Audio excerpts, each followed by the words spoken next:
it takes a while to load up. Hello. We're gonna be playing Citizen Sleeper today. I don't know, you can already hear it, I'm kind of tired. Not really tired, but just low energy kind of thing today. I'll turn the game down once I'm in a bit more, but yeah. We're playing this today. The music is super chill, kind of making, I was just listening to it for a few minutes before. Hidden, changing the,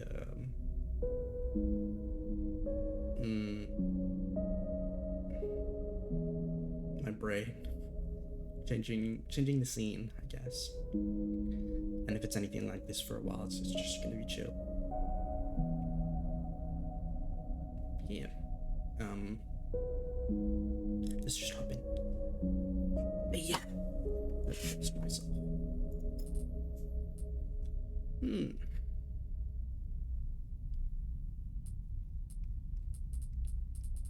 no options in the menu I checked earlier. Just boot it up to give it a little quick look.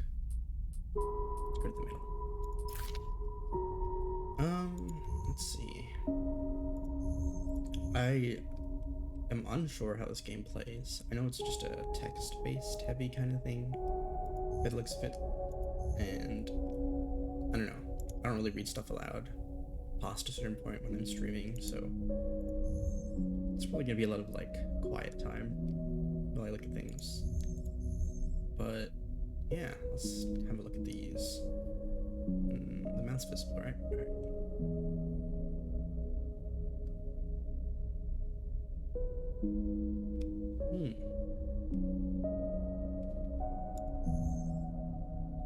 I'm not sure what any of this does, but yeah, but I'll just go based off vibes.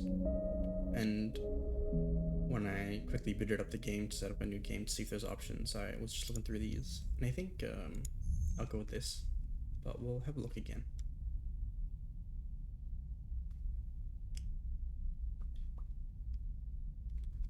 So I guess these guys are called sleepers. We'll be playing as like, I guess, machines? They don't look like cyborgs. I think it's more just full machines. Just neat.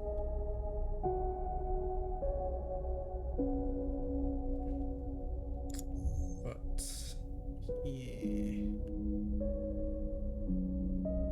yeah, we'll probably go with this one. Either of these two seem pretty alright to me, but I think I'd be more yeah, I don't know, I'd sit in front of a screen and tap things quite a bit. But yeah, this like I also just picked this up because of the aesthetic of it and everything, and it's pretty neat looking. Just the red saturation. It's just like, yeah, I love this kind of stuff, the way it looks.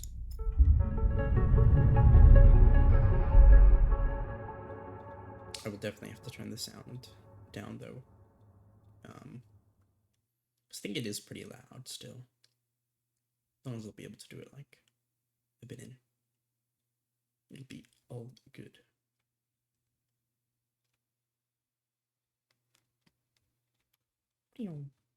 Loading symbol. It's like hexagons.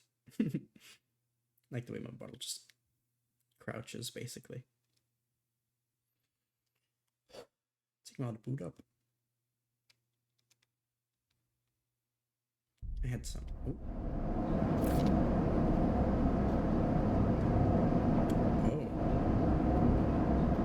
God, this already looks stylish as hell. I do need to turn this down though, I do know that.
the volume down a little bit.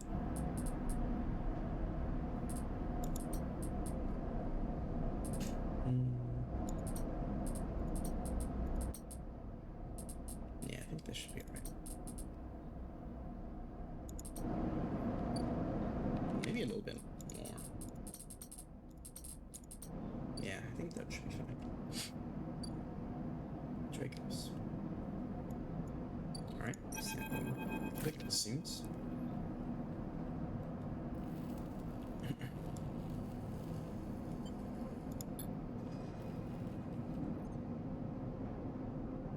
I'm wondering if I should, I mean, it's low energy kind of thing, but like reading it probably out loud might seem pretty good. I'm also low energy in the sense that I don't want it to be that.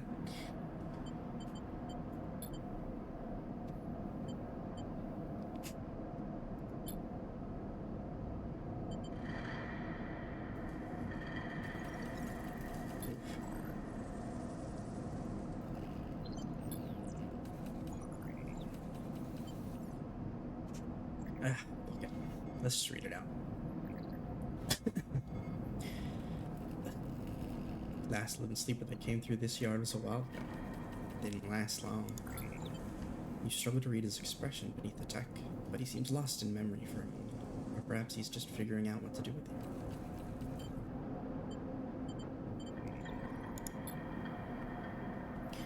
I won't ask what led you to do it, to sell yourself to a corporation, and I suppose you know you can't go back.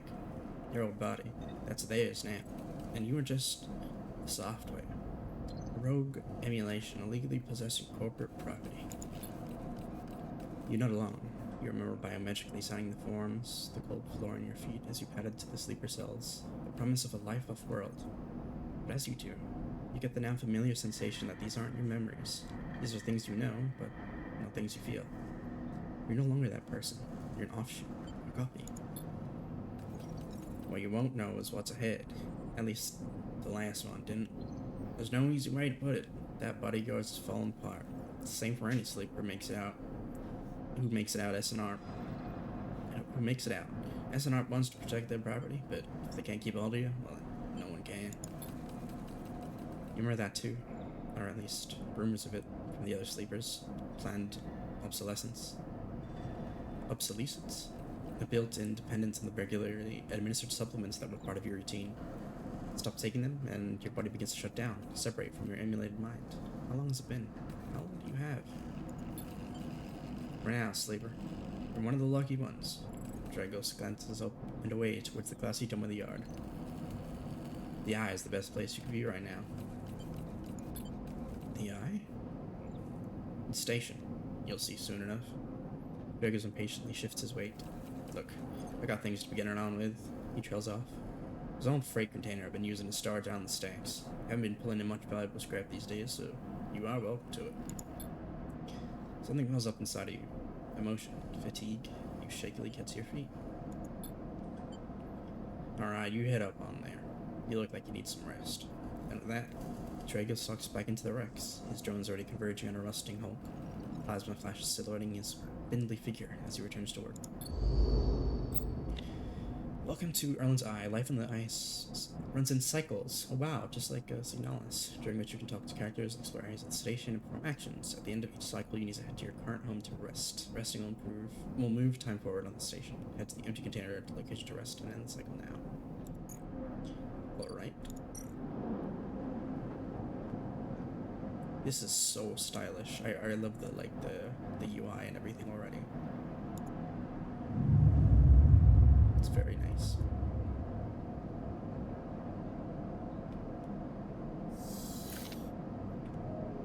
You wake, curled up in the corner of the container, and begin slowly assembling the world around you. Throughout this time, you still find this body, the one you awaken now, strange and disjointed. Its message is readable, but somehow wrong. You sit up, pulling the mylar blanket close to you against the cold. Pulling the mylar blanket close against the cold. Here you are, on this ruined station, millions of miles from anyone you know. Are you still in the system? Did any others make it out? It's impossible to know. After all this, what matters?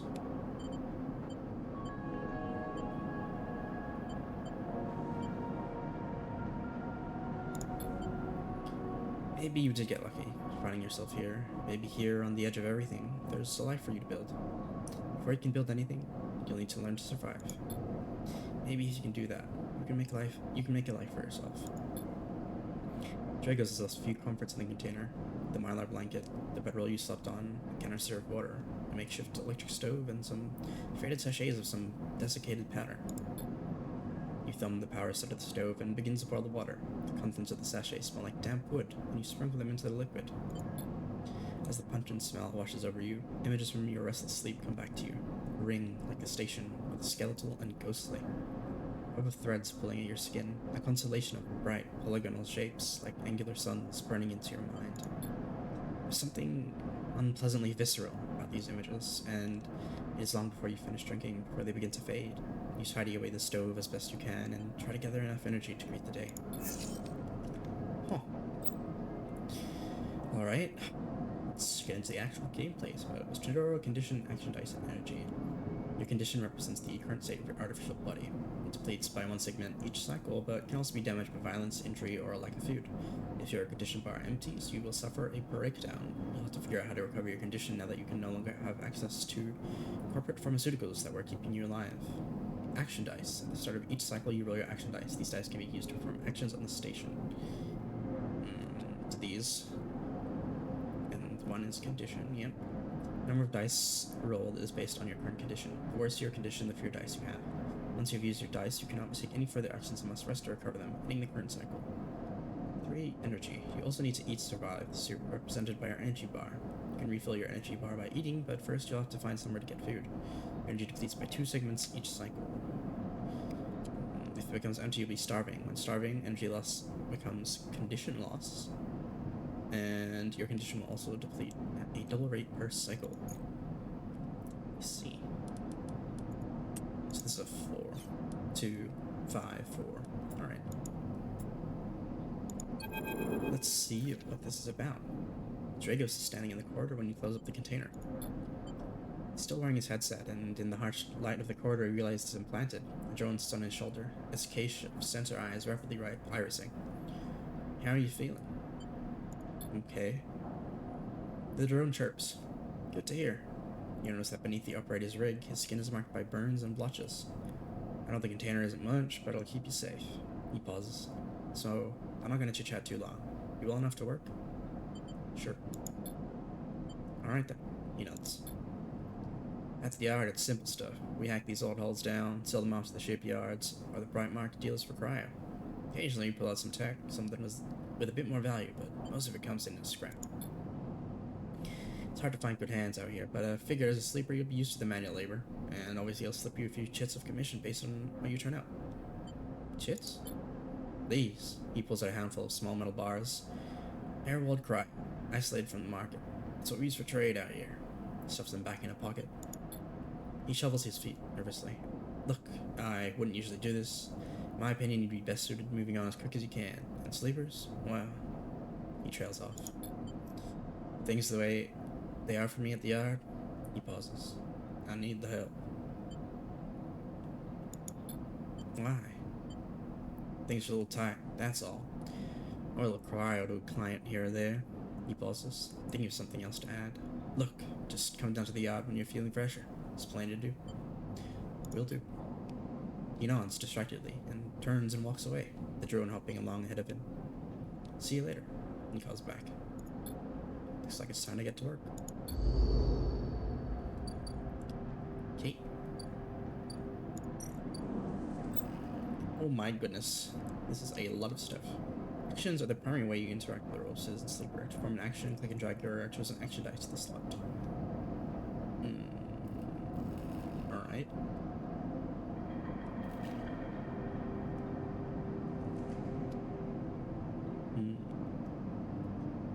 Actions are provided with clock, progress, energy, condition, or items depending on their outcome. There are 3 types of outcome. Positive, the action goes better than expected. Neutral, action succeeds. And negative, the action fails. Action dice affect these outcomes as follows. Oh my god, it's a 50-50 if it's... Oh, no, I mean, but it's good if it's that. Interesting. Okay. Yep, so repeatables. Either critical or repeatable. Critical actions can only be performed once. Two. Here. Either safe, risky, or danger. Safe, no loss of condition, energy, or cryo. Risky, negative outcome means cryo or energy loss. Negative outcome means condition. Neutral outcome can mean cryo or energy loss. Oh god. 3. The skill or this action requires either engineer, interface, intro, intuit, or engage. Modifiers? Yep. I see. Okay.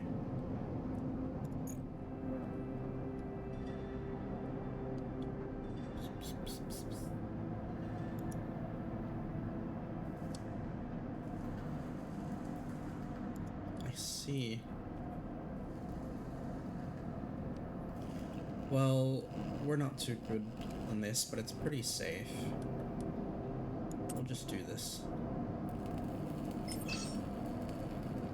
Okay, good. It shows the stats, because I've probably forgotten, to be honest. And while this is risky, we should probably do this. Oh, wait, no, I can choose? No, okay, so I can't, like, do both at the same time. Let's do this for now. Right, because it has a modifier, because I'm not good at that one. Well, let's play it safe then.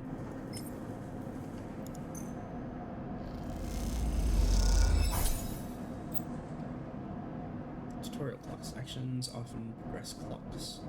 Clocks are displayed below the actions that fill them, and they track your actions, how they affect the world. Filling a clock means something good or bad is about to happen. Some clocks, such as the one tracking Dragos' step, are cycle clocks.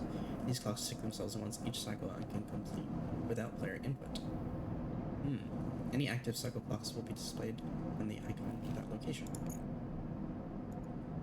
Alright, cool.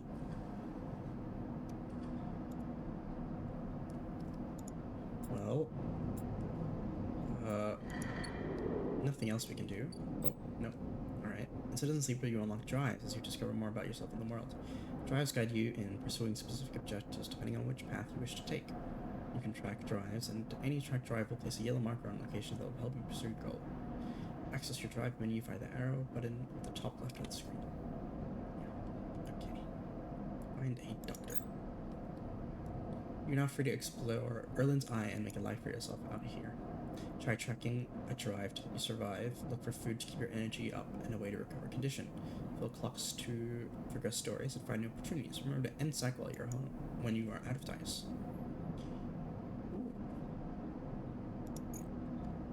Wow, that's cool. Oh my goodness. This ship is... Is this a ship? This must be. That's a satellite thingy station. This place is so cool. This game's so stylish. I love it.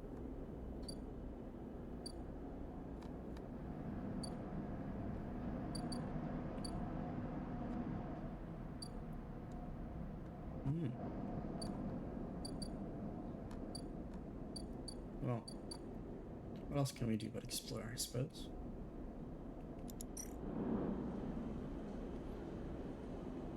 Danger.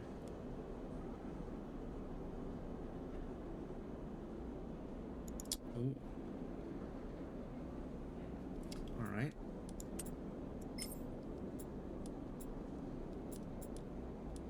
Sure. Let's explore then.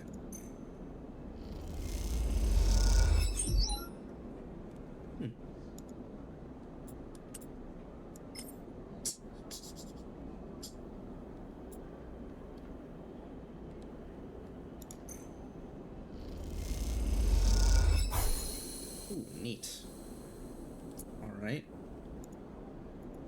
So, now that we've filled the clock, what can we do?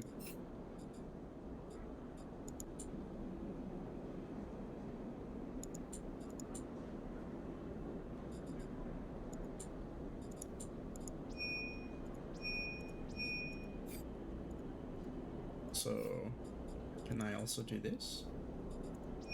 Oh. I can only have the one up? That's a bit interesting. Cryptocurrency. Stored in air-walled sticks of memory known as chits. Interesting. Oh, we found a doctor. Next comes the call from the enforcer at the door. You shuffle down the flickering hallway towards the open apartment door. You keep your head down and your shoulders high in the queue, trying not to bring attention to yourself. You're thankful for the tip-off that a doctor was operating into this place, but now that you're here, you aren't so sure. The gang enforcer on the door, the flickering light strips, the decaying habbuck, they've all made the long queue a test of your nerve, but your options are few, and without a supply of stabilizer, this body, your body will. You suppress a shiver and shuffle forward to the front of the queue. You try to find something to distract yourself. You lean against the door frame and look into the apartment. The entryway is dark, punctuated by green indicators of stacks of sealed containers. You lean in and see the amber light filtering through a far doorway, screened with plastic sheeting beyond which blurred shapes move. A slap of the enforcer's palm against the door jerks you awake. "Wait your turn," he growls. After a few moments, a figure pushes through the doorway, and you catch a distant voice. "Send the next one in, Toshiro." The enforcer jerks his head, and you slip inside, passing through the dark entryway, pushing through the plastic sheeting on the far door. The room beyond is bathed in a warm light. A floor-to-the-ceiling transparent panel gives a full view of bright market-sealed roof and the buzzing traffic above, and, for a moment, you're transfixed by the motion. "Come, sit," calls a sharp voice, and you see a silhouetted figure turn it away, replacing the plastic sheeting over the frame of a simple folding bed. You make your way across the room. The figure turns, and as they do, you see an expression of confusion flash across their features. They open their mouth as if to speak. They blink, and then quickly regain their composure. "Please, sit." They gesture to the bed, then turn to an open case of tools on the table. You sit. Sabine turns, a compact diagnostic scanner of some kind in their hand. They hold it to their eye. "Remain still, please." The tone is clipped and businesslike. You stare ahead, still dazed from their expression when you first entered. Fear, recognition, sadness, unmistakably etched across their face. "How long have you been on the station?" they ask, the scanner still to their eye. "A few cycles." They nod. "It's good you came to me." They set the diagnostic scanner on the table. "I'm going to start by assuming you don't know anything." They take your arm and roll up your sleeve, inspecting your synthetic skin. "Your body is dying." They say it without ceremony, without drama, but not without empathy. SNR doesn't like to see its proprietary technology let loose, to prevent bodies like yours, frames as they call them, from being stolen, repurposed, or in your case, escaping. They built in a process of so-called planned obsolescence. Frames decay rapidly when not regularly injected with stabilizer, one which SNR remains the sole producer of. They look up. Sound familiar? Yeah. Good. That may help. They look up? That's neat. They swap to your other arm, running some thin metal device over your skin. You feel your forearm tremble. "I'm sorry," Sabine says, and you're unsure if they mean for the cold touch of the metal or everything else. Emulations like you, sleepers as most people know you, aren't classified as people in the surrogate systems. You have no rights, no status. They focus hard on the inspection of your arm, and SNR has no reason to release stabilizer into the market. Sabine looks up as if to apologize again, but they stop themselves. "Yeah, it really is they. That's really nice. I know little of this is used to you." They turn away to something the metal instrument and cleaning it. Silence fills the room as Sabine works, and then the silence gives way to tension. You stare at their back, willing them to say anything. Sabine turns to face you. "I may be able to help." They sigh, and you see the darkness under their eyes, hear the fatigue in their voice. They gesture to the door. "You saw Toshiro outside?" You nod. "He works for my benefactor, Yadagan. They're influential in the low end. They give me the space to work, run the door, and take the profits. At the same time, I have to fix up their enforcers, tend to their implants, sew up their wounds." They look away. But Yadagan has connections. Smugglers from the Starward Belt, mercenaries working for the corporations on Ember. If they can source the stabilizer, maybe we'll have a better chance. Sabine sits down their slate, their notes complete. This This is dangerous, and it'll be expensive, but I think we can do it. Why help me? Sabine walks away to the window, their face dappled by shadows of passing drones. Let's just see if this works first. I'll let you know when I have a lead. You nod and leave, Sabine still staring out, unmoving. When you reach the lower level of the market, you look back up through the panels of the roof to see if you can see their face, but the room looks dark against the lights of the market. You duck your head and walk off into the crowd. Alright, let's go get some food, shall we?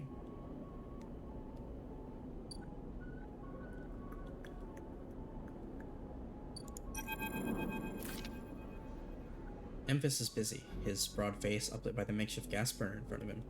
With precise, delicate movements, he lays thick chunks of marinated fungus into a dented wok, his other hand idly tossing him in a bowl of sliced vegetables and some red fleck dressing. The smell is incredible. You watch as he fulfills a set of orders, heaping the fungus with a bright salad and depositing it in plastic trays. A sack of chits rattles in his apron pocket as the customers file past the burner, handing over the payment. Yeah, let's get some food. He's running the queue. It's mostly made of off-duty salvagers, vac suits unzipped and rolled down to expose staged vests, grubby muds, a lattice of scars and tattoos. They discuss the best food in the eye, the best drink, comparing notes on bright market dives. Their words cut through with heavy spacer slang. Eventually, it's your turn, and you shovel to the front. Memphis speaks in a deep, even tone without looking up. First try is free. The smell is almost unbearably strong as he cooks, the earthiness of the fungus laced with something so spicy, the smoke makes your eyes water. The heat from the burner is like a bonfire, and your skin hardens in its glare. I know you. You sleepers?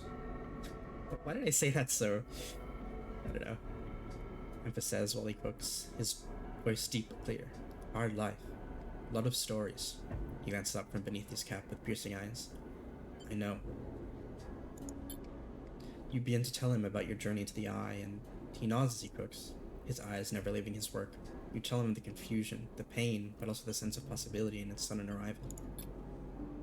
You tell him the cold and dark of the container, and the endless cycles spent within it.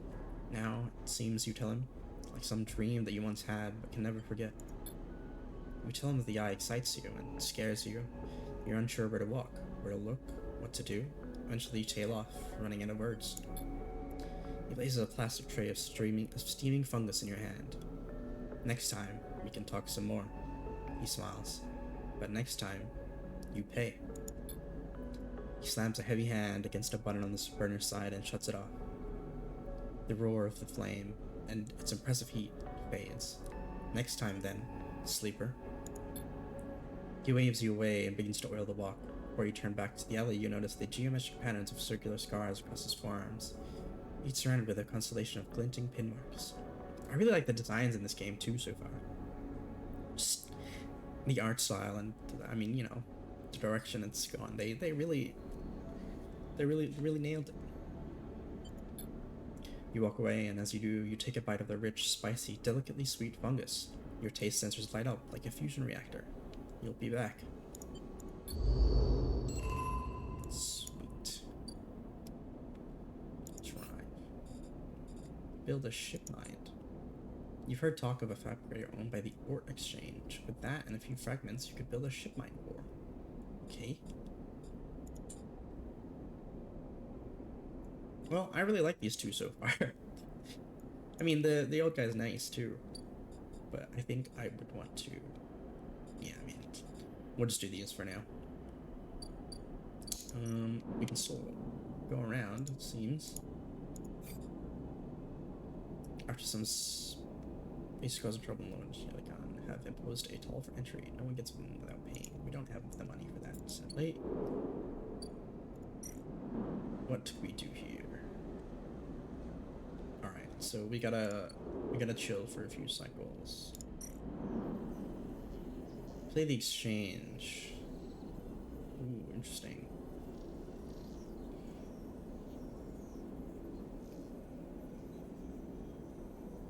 Alright. What's the duck? Let's see. Oh god.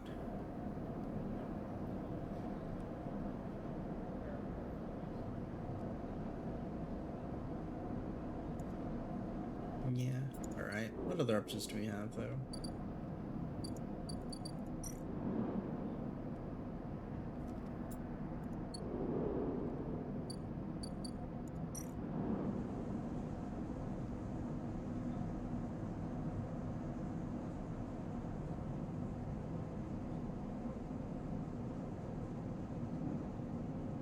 Alright.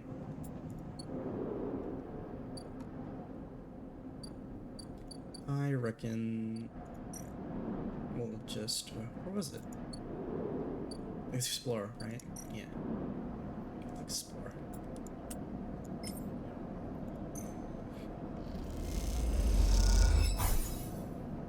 Neutral. Okay. Well, that's all our stuff for now. Let's get to sleep.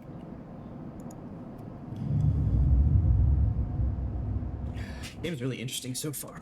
And I don't know. I'm liking reading. Oh god. Sorry, I'm just adjusting my seating position. This time, you don't wake up. Instead, the ghost of the station, that shifting, skeletal ring, surrounds you. For a moment, you are gone, absent from your own body, stretched out across a colorless void, and the connections begin to establish themselves, threads tugging on the edge of your mind. These threads have become vectors of exchange, and then extensions, as you feel your thoughts slipping away down them, dissolving into the millions of distributed nodes they connect to. You see the station. No, you feel the station, like a web of texture in a smooth, black liquid.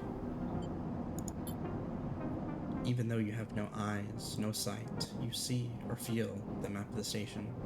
No, not the map of the station, but the map of its connections. It's a looped cloud, with spokes and spires that jut out into space. It is an ingrown thing full of obsolete loops and severed pathways.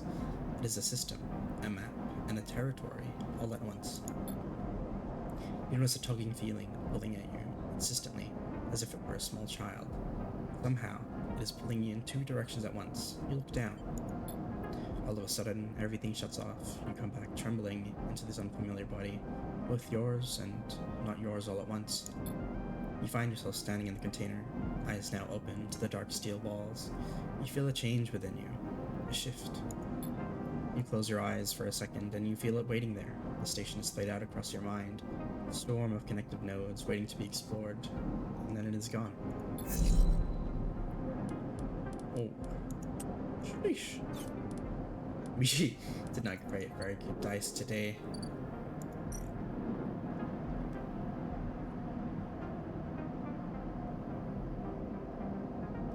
Alright.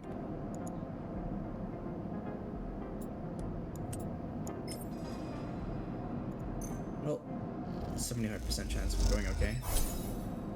Neat.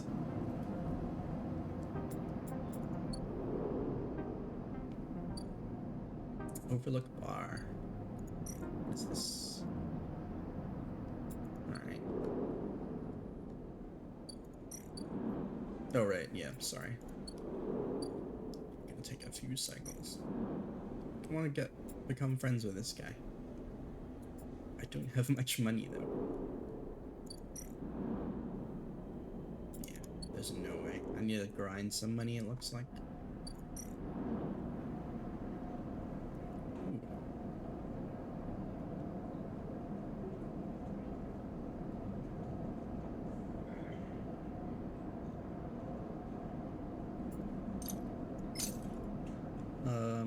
Sure.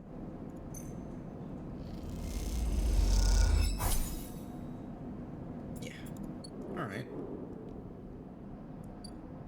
Did we get a cycle thingy here? No, okay, it's linked directly to this stuff. Things.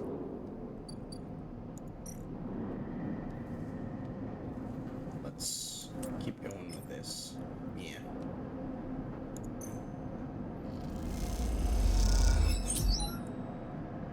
Plus back to business. Sweet.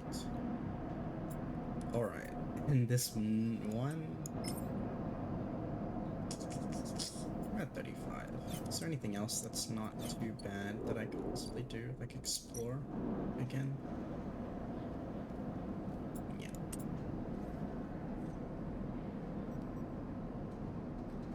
No, we don't want to steal the duck plants. Oof. You're carried by the flow of frightened bodies with little sense of where you are going. Where you were going. You give up, exhausted. Unlucky. Alright. Back to sleep. Hello, Turnip. It's going pretty well. I really like this game, actually. It's very chill.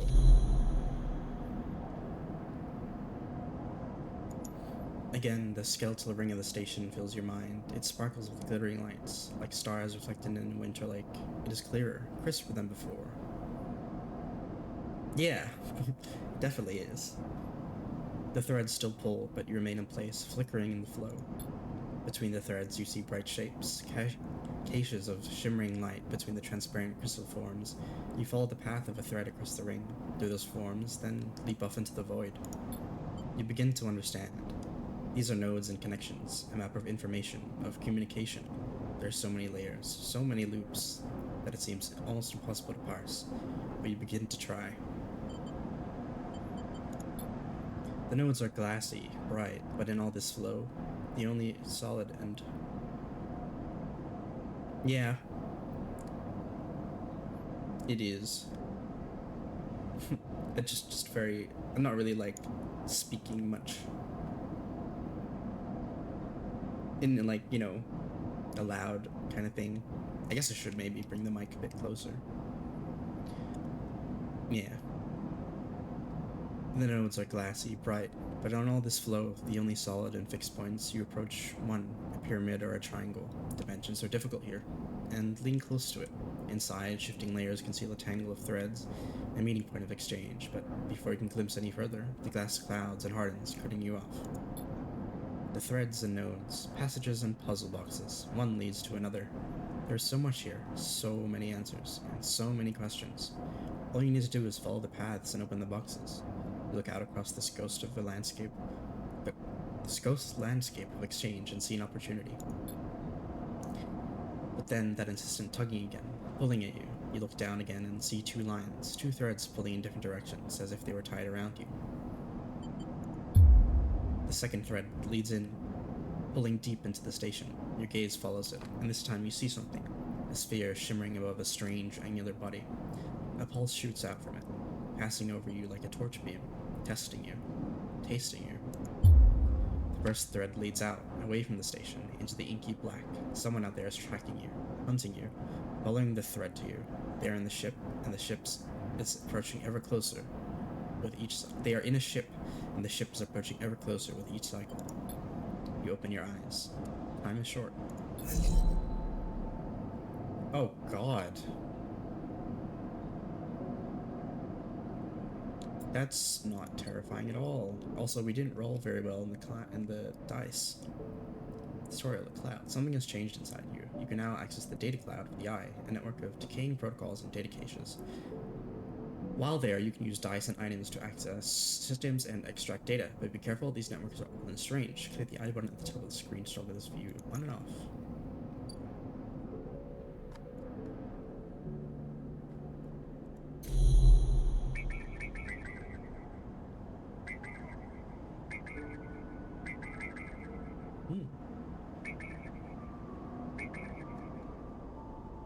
Interesting.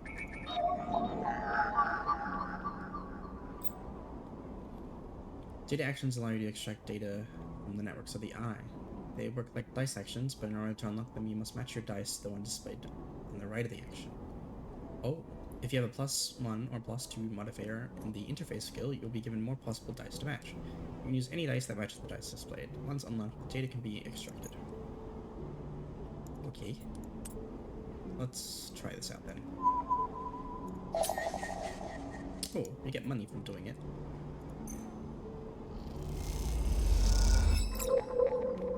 What's this?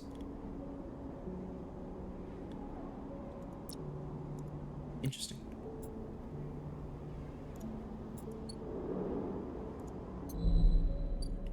the medicine is one more cycle away, I guess.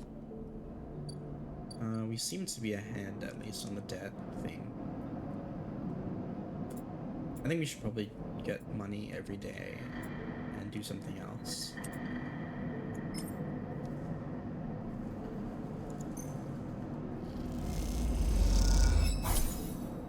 Right.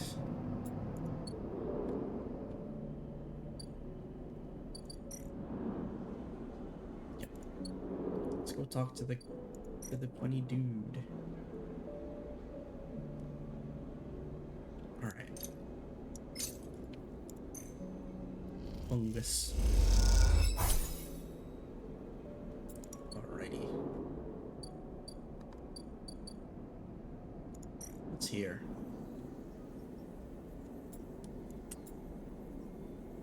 We don't have scrap components by the looks of it, so...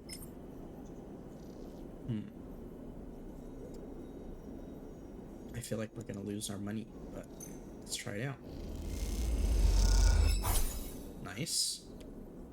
You lose little, then claw it back on the stack of sealed air filters. Better step away while you're in the plank, while you are in the black. Alright, sweet. There's an old ship mine fabrication stack in the back of the market, but only just traders get a key. For some reason, we want to build a ship mine. Not sure what this is. But yes, let's do these three. We are Slibby. I really wonder how much we need to do this thing as well.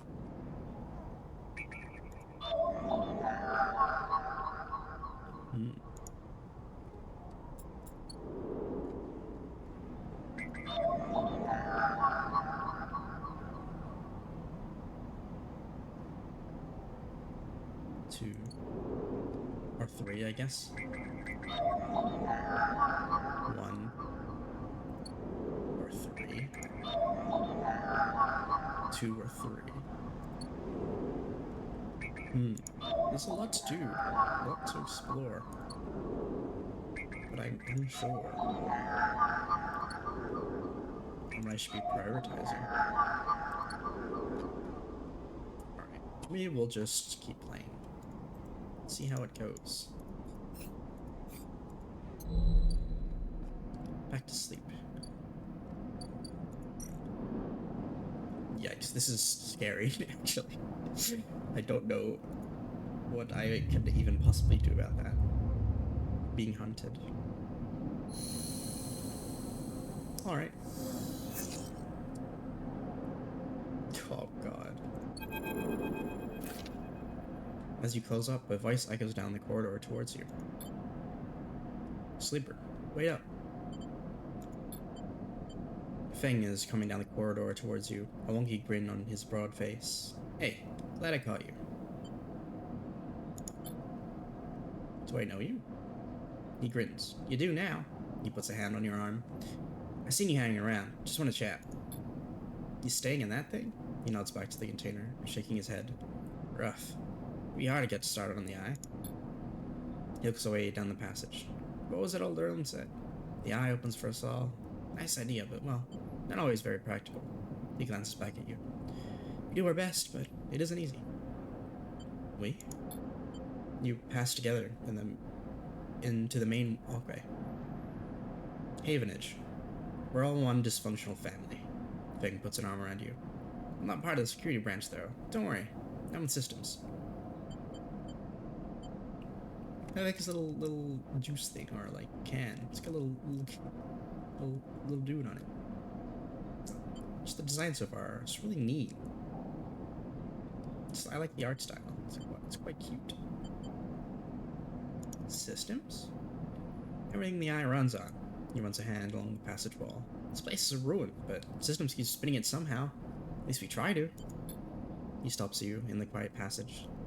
Look, that's not what I'm here to discuss. I saw you around, and well, I know a little about you, sleepers. I have a little proposition for you. He glances around, but this is not the place for it. I have an office just across the way. Give me a cycle or two to bear. Then, when you're settled, stop by. He lowers his voice and gives you a dark look. In truth, I need you. If what they say is true about you sleepers, well, there's work to be done. And he pats you on the back, his voice bright and his dark look suddenly gone. Stay clean, sleeper. He walks off down the passage, raising a hand in farewell.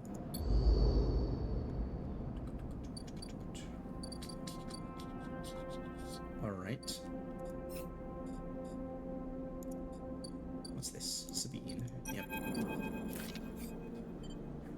The first thing you see on entering is the glint of Toshiro's implants, like a cat's eyes, in the dark of the corridor. He nods you in as you arrive at Sabine's door. The entryway is still dark, and you push through the sheeting into the surgery. I have it. Sabine stands with a case open in front of them. A set of vials line up inside, separated by foam inserts. They pick one up, rotating it in the warm light. I have no idea how Yatagan... They trail off. We should treat this with caution. It looks authentic, but I have no idea if that's really what it appears to be. I'm the test case? That seems to be the case, unfortunately. I'm not sure we have another choice. They gesture for you to sit on the bed. The stabilizer works under a similar principle to an immunosuppressant in a transplant operation, in that it stops your body from rejecting the unfamiliar part of itself. In the case of your frame, the unfamiliar part is each of your biosynthetic organ groups, which over time are identified by your body as foreign material and therefore must be eliminated. Sabine holds up a vial of the would-be stabilizer. However, like an immunosuppressant, stabilizer doesn't do this by limiting your entire immune system. Instead, it re-encodes your biosynthetic organs with new protein chains which act as passcodes within your immune system. The stabilizer refreshes those passcodes, keeping your frame from rejecting all of its own organs. Passcodes? In very basic terms, yes. They sigh. Look, what matters here is the stabilizer should be able to encode any organic or biosynthetic matter to be accepted by your immune system. They glance away. At least, if the stabilizer is genuine, the only way to know for sure is to inject the vial. They begin readying the syringe. I'll start with a small dose to limit the risk. Okay, let's do it. Sabine cracks the glass neck of the stabilizer vial and uses a syringe to extract a fraction of the liquid. They tap the syringe, and you watch as if any sign might emerge from the clear liquid. You barely feel the needle, your frame registering the initial injection, but with little response. I mean, like me in real life, to be honest. After they stab me, I just never feel it. It's like, ow. Oh, okay, it's done now. A sensation begins to spread from the site, a fizzling, trembling wave that disperses through your arm with incredible speed. Your vision goes white, and when it returns, Sabine appears encased in shards of sparkling light that slowly fade into darkness as you settle back against the bed. You swim in darkness, muffled noises like an argument heard from underwater, rippling waves of cold. When you sit back up, Sabine is sitting on a chair by the window, facing away from you, backlit by the glow of their slate. Awake? What happened? The stabilizer is genuine. They sit down beside the bed. I don't know how Yatagan acquired a case of this stuff, but they did. Sabine looks troubled, distracted. You should rest some more, but you're gonna have to do that somewhere else. They gesture to the door. I have other patients. Sorry. Sabine nods towards the case. I'm afraid I can't offer you any more doses. You're going to need to pay for your next dose. Silence fills the room, and they return to the glowing slate. Looking around the room, it seems different somehow, as if things have moved or shifted. You wonder how long you've been out. Sabine? Nothing comes free, sleeper. Remember that. You manage to get to your feet and wander out into the hallway. Hughes stretches down the flickering corridor. Toshiro stands patiently by the door and fixes you with a glare as you leave. You lower your eyes as you stumble past, somehow faintly aware of the station spinning beneath you. Okay, thank you. Oh my god, my dice, they suck. Sabine is selling off the case of stabilizer vial by vial. You haven't been able to talk with them since your last visit. 100? Okay, Jesus.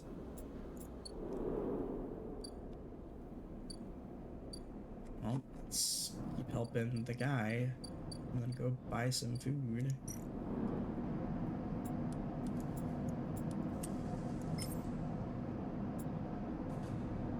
Well, we also get thingies from these nodes.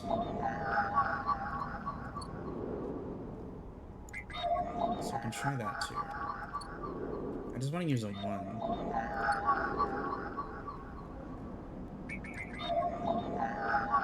I swear there was a 1. Oh, well. Let's use a one on the money thing then. Whew. We won the 50-50 there.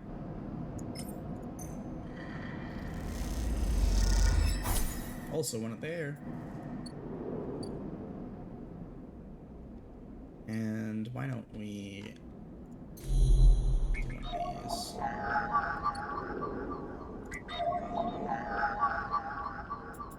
Heaven is remembered as broadcasting on the open network from me, leaving them open to data extraction. Okay. And what was this? Oh, of course, there was a 1.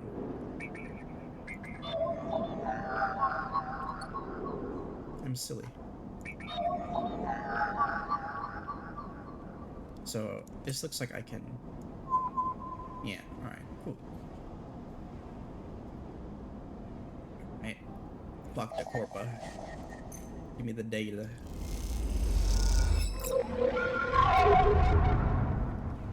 Right. Is it? Really weird.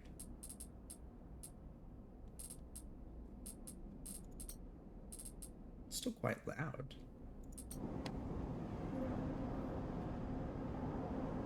Alright. As you drift back from the node, something latches onto you. A thread strung tight around you. It tethers you in place. A taste. The voice makes you shiver. Its source somehow both distant and close behind your ear. Ooh.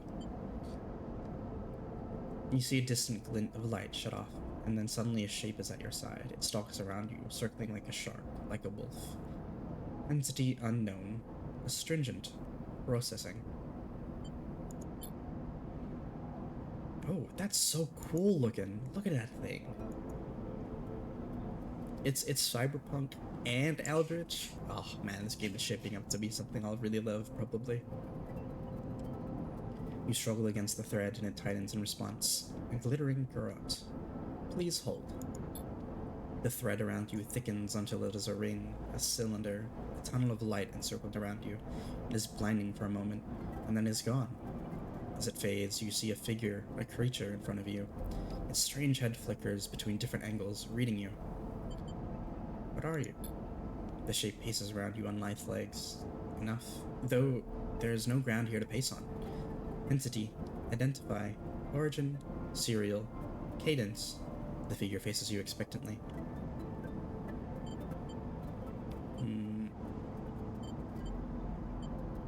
I don't understand. Sentience, questionable.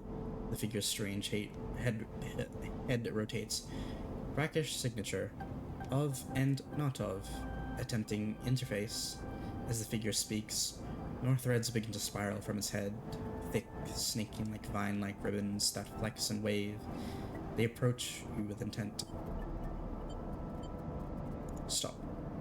The figure halts its threads, its head twitching. Entity, your identity is unknown. We can only seek to correct the illegalities. Can you confirm your legal right to sentience? I'm a person. Incorrect. You are an entity. All at once, Hunter's head is directly in front of yours, blocking your vision. You stink of their taste. The one from the sealed dock. Hunter shimmers with fury. I will find access. I will find interface. Sealed dock? An entity hides in the rotunda. You are its puppet. Hunter extends a razor-edged thread. I will not be diverted from my task. It glows with murderous intent. You lash out with all your force, not a physical strike, but a focusing, a spike of interference slipping out like the tip of a spear. Hunter stumbles, shifts, separates. You open your eyes, blinking back into the station light, shaking with fear. Oh boy. We got a little funny dog chasing us around and stuff. That's nice.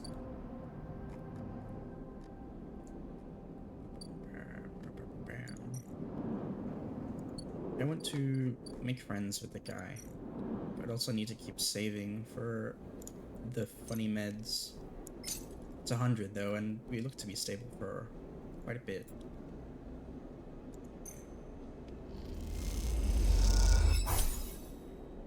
Whoopee.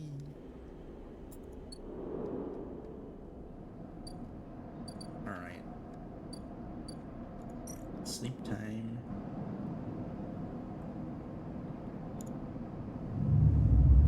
Whoa.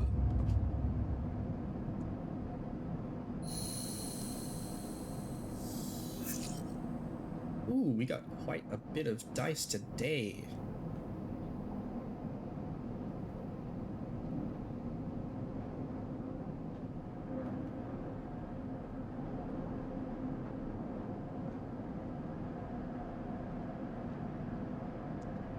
Sorry, I was just checking my phone.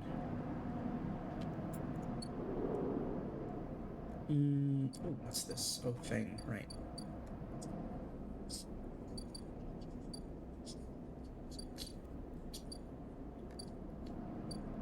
What's this?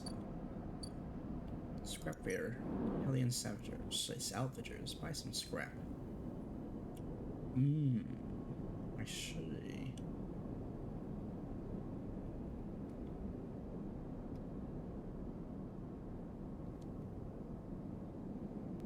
Yeah, I'm not built for physical labor. So we'll try and avoid those when we can.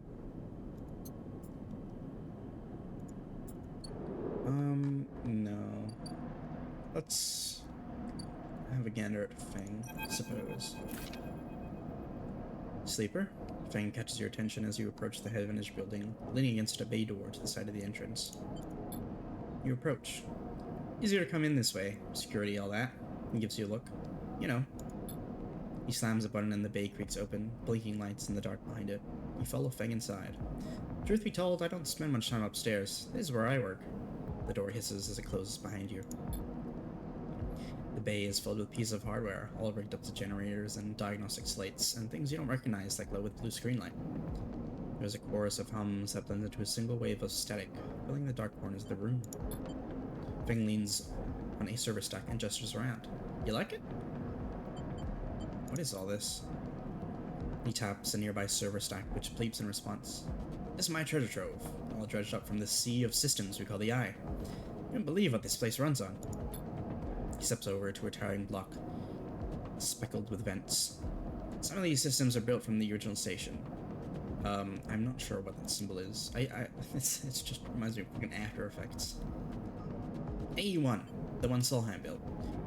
It's invented. New components, repair things we never built, reverse engineer entire subsystems into existence. Residents here look up the Eye and think they're seeing a constant, concrete reality. This place is a system in constant flux, decaying and growing, collapsing into new configurations. He walks down between the hardware stacks and you follow. We're keeping this place alive, but also remaking it into something new, dragging it away from those corporate origins. He stops. At least, that's what I'm trying to do. He turns back to face you among the flickering machines humming all around you. I know you can see this too, Sleeper. All these systems and sections. You can, can't you? I can see it. Makes sense, right? You're between here and there, between the people and their systems. You light this place up like a beacon. That's what I need. You glance at the lights around you, and as you do, they seem to flicker, to realign, to follow your gaze. Fang notices it too. I'm guessing being a beacon isn't always ideal when you're on the run, though. They are tracking me. Pats you on the shoulder. Maybe I can help with that. There's a lot of old growth in this place. Subsystems I can't see. Access protocols lost to time and decay. Secrets. A shitload of secrets. With your help, I can unlock this place. Break off those last ghost limbs of corporate control. He lowers his voice below the hum. Even in the Havenage, there is old growth. Those whose roots trace back into those bad old days. You help me judge of the past, and I'll see what I can do about that tracker of yours. He winks. What do you say, Sleeper? I'm in. Fang pumps his fist and claps you on the shoulder. He meets your eye. You won't regret it, Sleeper. Fang passes you a ragged-looking metal tab. A gift! He smiles. It's a Solheim cipher. I took it up from the depths of the station. Slot that into an old network gate and you'll be able to pull out all kinds of secrets from the nodes inside. He walks you back to the front of the bay. Try by bringing me whatever you can turn up. Use those emulated mind of yours and see what's out there. Let's get a picture of how things are. Those above, he nods at the ceiling, have granted me an acquisitions budget. I can pay you for whatever useful data you bring in. I know you need it. He slams the door button again. Keep it quiet and keep it clean, sleeper. And I'll see you soon. You step, blinking back out into the passage, those flickering lights still in the back of your mind. Okay. Alright, let's swap over to data. Here you go. Hello? You not want this? Oh, is this what he gave me? It probably is, actually. Alright.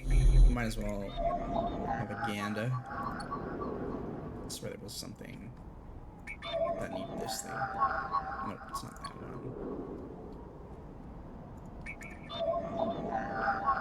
Not that one either.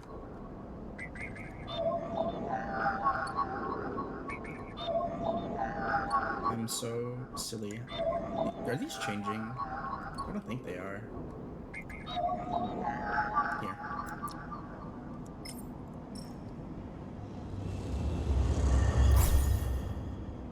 Gate S7 access. Alright.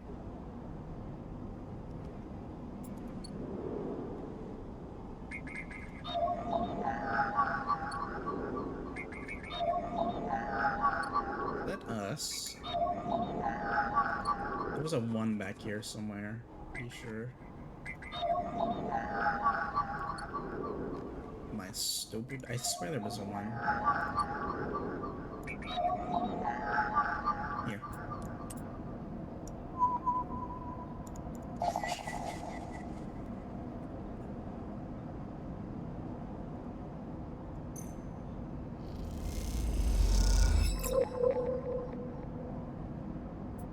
I wonder what we use this for, because I've not really had to...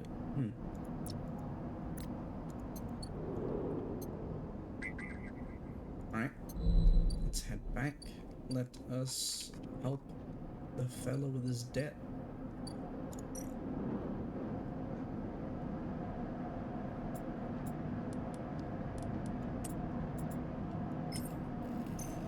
Please. Whew. We win those 50-50s. Alright. Unavailable. Alright. I guess... what's this? There he goes. You arrive into a buzz of activity at the yard. Oh, something I haven't mentioned about the game as well is... I really like how subtle the OST is. Like, when you talk to people, it changes. Like, in the background, it's not super overbearing or super noticeable. It's really chill. And each person has their own theme or, like, place in the ship. It's really nice. Not ship, sorry, but satellite array or something. The ring. Satellite station, I guess. You arrive into a buzz of activity at the yard. Red blinking lights flash across a vast dark shape, suspended below the dome. They flicker across scorched hull plates and bent structures, spilling from holes in the twisted shape. The cutter is huge and has been torn apart in some violent encounter. She's a beauty, isn't she? Drago stands to the side, focused on the hulking ship as it's lowered into the yard. What is it? Dragos laughs. It's my friend. It's a grade A scrap. I should thank you. This place was on its last legs when you turned up, and now look at this. The ship descends slowly, its interior visible through multiple hull reaches. You struggle to gather the same enthusiasm as Dragos for this monstrous craft. You can't help but think of what became of its crew. What happened? What do you mean? He glances at you. I managed to convince our salvager friends to give it to me on credit. That's what happened. No. What happened to the ship? Not my concern. He shrugs. The ship creaks like a calving iceberg as it reaches the base of the yard. Dragos is visibly excited. I know, I said you shouldn't stick around, but I'm gonna need some help with this one. The drones start to crawl over the hulk, their lights illuminating flashes of identitel. Watching, you wonder if you arrived in a similar fashion, locked inside that container, the wreck of the SNR freighter lowered into the yard like a corpse ready to be butchered. Or was the container delivered to Dragos on its own, a womb for your rebirth into this strange situation, strange station? You shudder. Perhaps if you could learn something about the ship, you might be able to trace back the path that led you to this yard. Dragos squeezes your shoulder. After these past cycles, I think we're up to it. What do you think? You see the fading name of the ship emblazoned on the side. Winter Light. A real beauty, Dragos repeats, perhaps just to himself. You take one last look at the shattered ship as the drones start cutting and then slip out of the yard, feeling suddenly cold into the empty passage. Clear the deck and return a favor for your first friend on the eye. You completed your first drive. Each drive completed unlocks an upgrade point. Ooh! Access your character menu by the way. Yep, alright. Let's see. It should be... Oh.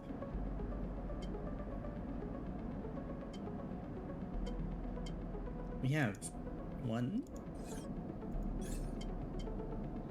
into it. Ooh. What?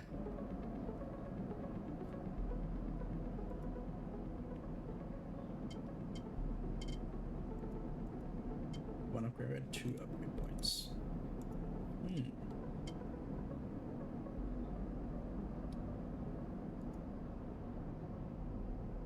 Alright. Oh, okay, so it is like 2. Ooh.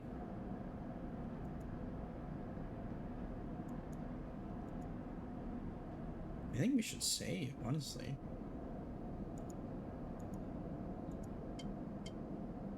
I kind of want to grab Instant Karma or Obsessive Haggler.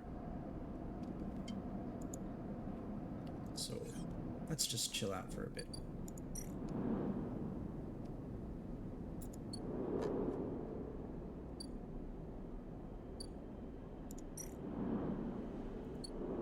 I reckon...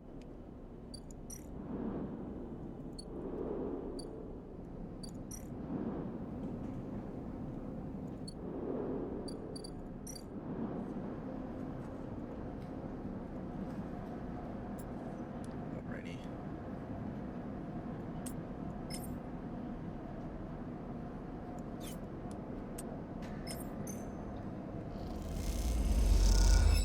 Whew. 50-50, baby. Yeah, so this looks like it's positive and this is negative, obviously, because, I mean, you don't want to attract him. Ankita. Oh god, I don't really know what kind of voice I want to do for them. Hey, you, wanna earn a chit? Ankita stands beside a huge pile of tied together hull plates. She stretches out her back, her shoulders bulging beneath her flight suit. Sure. You cross the docking concourse as she begins to split the plating into 2 bundles. What is it with this place? She asks as she lashes the mess of plates together. Everyone wants their cut. She straightens up to an imposing height, her armored plates creaking, and looks you up and down. Don't try anything, alright? She taps the butt of her sidearm. I don't have to put anyone else down today. I wouldn't think of it. Good. She pauses. Look, I'm not usually... Let's just say... My temper's been a little short lately. Ankita hoists one bundle of plating onto her shoulder. Come on then. Enough chat. You gotta earn that shit. You struggle to shoulder the plates, but you do so eventually. Ankita gives you a look. Ship's this way. And she sets you off down a gantry at impressive speed. As you catch up to her, she turns down a passage, pushing through a small crowd of stevedores? Stevedores? What's all this for? Oh, this? She nods at the plates on her back. I'm building a treehouse. She gives you another of her looks. It's for the ambergris, that cutter you might have seen, sitting silent out there. She rapidly turns another corner as you trail behind. She got cut up pretty bad on her last job, and I had to moor her up here for a spell. But since then, it's only gotten worse. Someone got in and sliced the core from our ship mind, so now she's gone dark. She shifts the panels on her shoulder. The upshot is that I'm short 1 ship mind with a ton of repairs to do, and the rest of the crew signed off the moment they got wind I'd been stranded. So yeah, it's been a time. Sorry to hear it. Yeah, I've seen worse, but I'm bleeding chits every cycle here, so I need to get off, and fast. Ankita swings the plates from her back, almost knocking you over in the process. This is me. She holds the second bundle off your shoulder. You're the first person I've met here who might actually be considered helpful. She pauses, chewing her bum lip. Look, you wanna help? Don't see me, I need a hand putting Amber back together, and you don't seem like the type to try anything stupid. She passes the bundles of plates for the ambergrisses out of her lock and then turns back. Just don't go spraying all this around.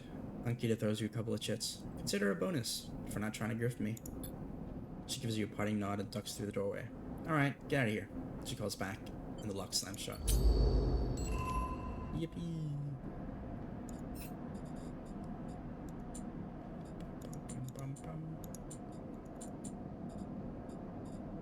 What's this? Okay. I mean, all these people are really interesting.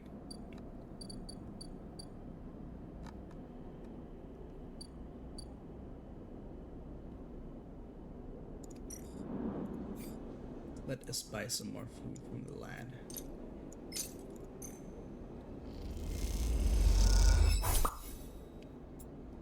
Nice. Haha, nice. We have 69.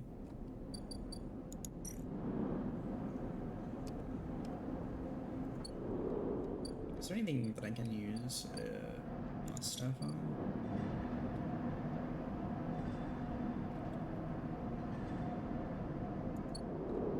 Oh, okay.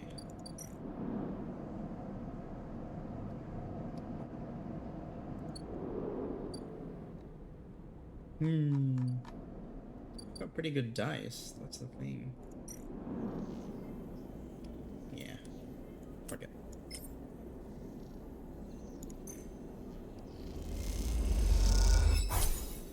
Nice. Getting money. And oh god, I don't really need to go there. At least I think so. And let's just see if there's anything that's for. There's nothing in there. There we go. I'll just use this then.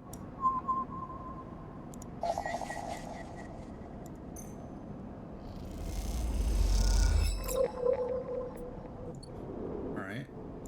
And I think there's this.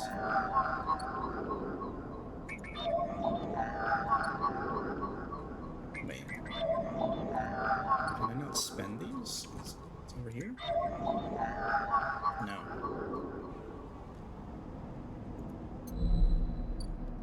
Where is the thing? Here you go.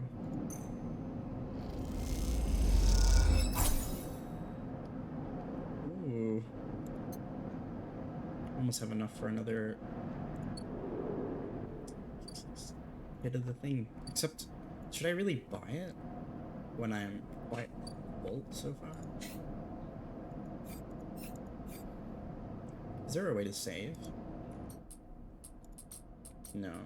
Well, every single option or thingy, it's just a choice you make then, it seems. Did we already buy from Memphis? Yes, we did. Alright.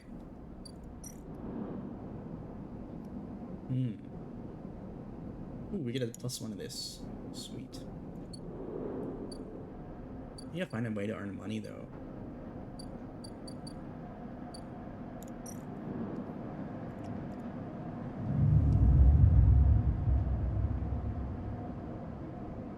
Citizen Eeper.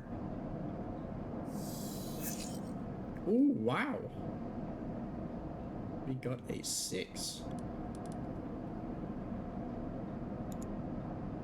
Yeah, this is kind of scary. I'm guessing this is the Corpa trying to find us again.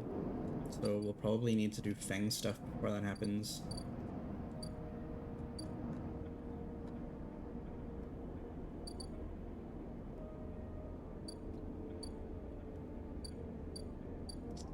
Oh, right.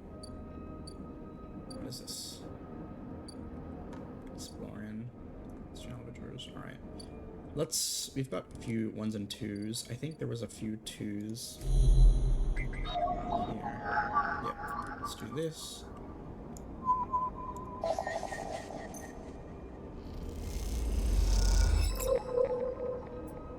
Alright. And we can use that here.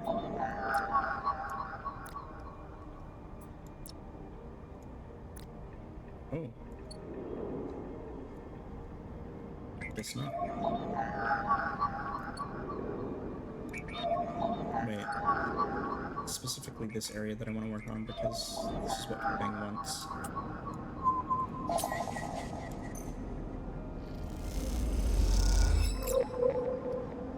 Alright. Some Solheim data. Bang wants this stuff. Hunter is like... Yeah, it looks like every time I do stuff there, Hunter will probably... be a thing. Data, let's transfer this over.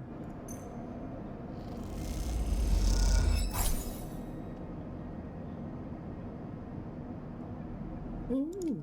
How much did he give me? I was at 101. So he gave me 15. Alright. Let's help.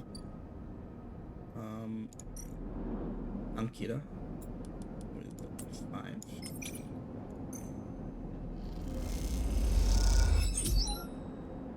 Nice.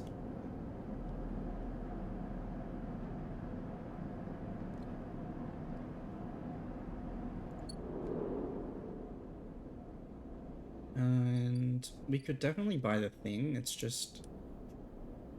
I'm scared that it will just go off this already. Let's buy some more focus.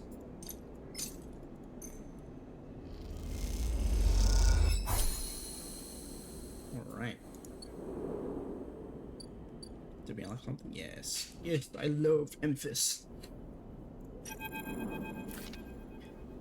Sleeper, Emphis calls out to you, a booming voice that echoes through the corridor. Tell me a story. He throws a handful of chopped mushrooms into his wok, the fire leaping up to meet the oil. I see you. Cycle in, cycle out, but we never speak. Tell me a story. What kind? Any kind. He pauses to drizzle something from a plastic bottle into the wok. But one of yours. He looks up at you. Nothing stolen.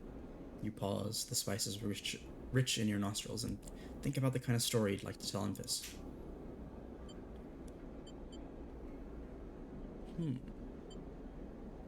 Sure. Tell him about your dreams. All the sleepers, you tell Emphis, had dreams. But more simple, memories left over from the emulation process that had become tangled up in their minds and would come out when they slept. It wasn't rare to hear a sleeper in the dorm scream or cry out in the night.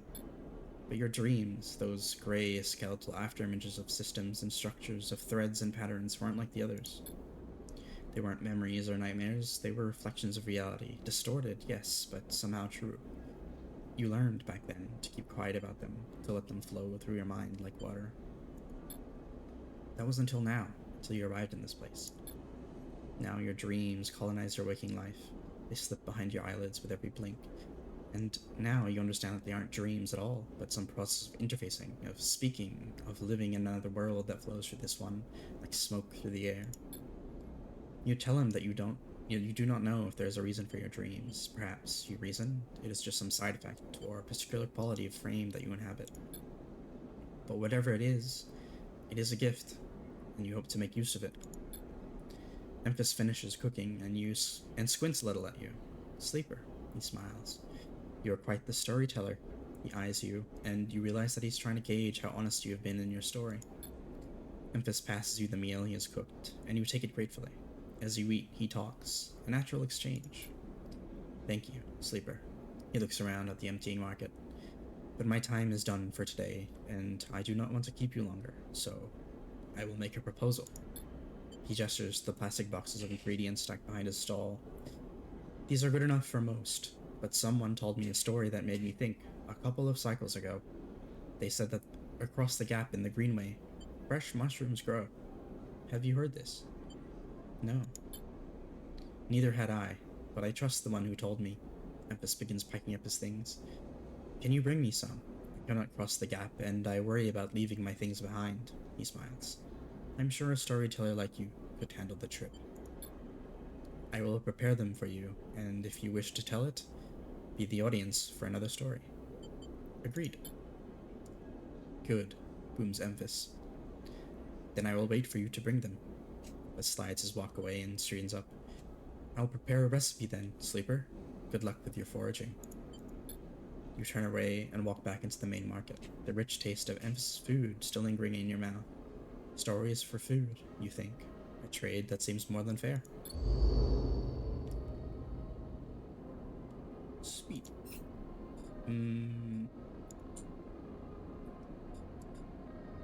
Eat Emphas up. Bring Emphas your roll caps. How do I do that?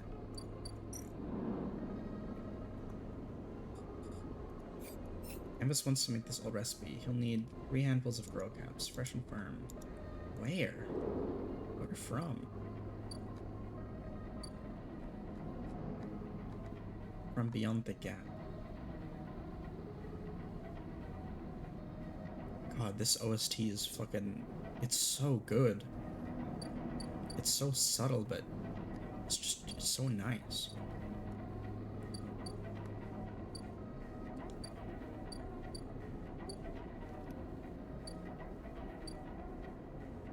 Fuck it. Buy another one. Hopefully it's not like immediate effect.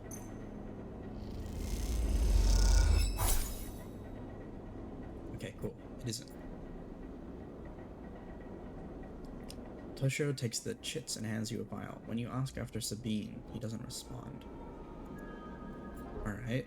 Unit 207F passkey. Passkey for an apartment found wrapped around a stabilizer's vial. Alright. Well, we're poor again. As you quickly leave the surgery, eager to be away from Toshiro's glare, you notice something wrapped around the stabilizer vial clutched tightly in your hand.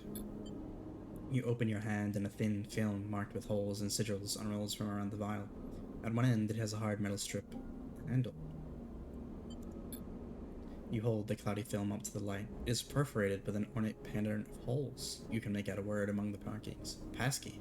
This is an entry key for somewhere. The metal handle is worn and pitted, but you can see a set of numbers imprinted into it. 207F. And then, crudely scratched into the handle, at some later date, low end. For a moment, you consider going back to the surgery to return the key, and then quickly think better of it. Did Sabine want you to have this, or is Toshiro passing on a message? Time to head to the low end and find out. Yippee! Oh, so it looks like I have to, like... yeah, alright. So we'll do this.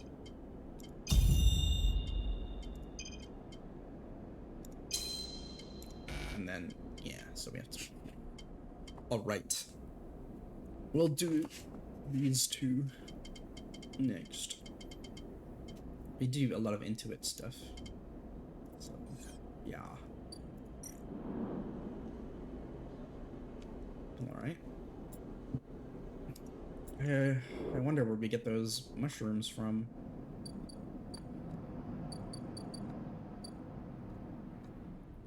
What can we do but explore, I suppose?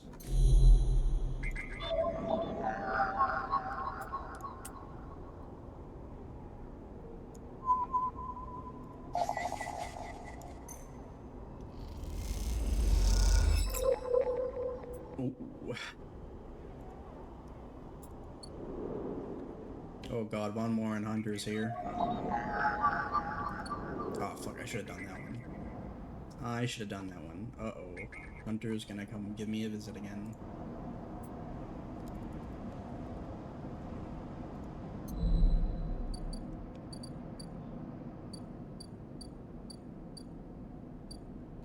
Well, let's get some money. Free money.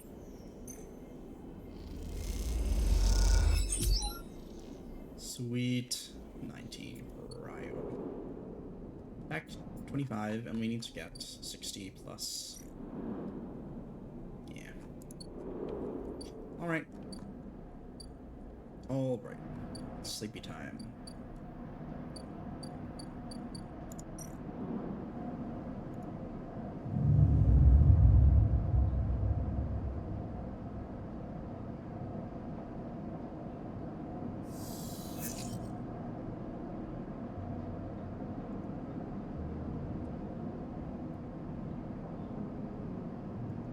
fucked up.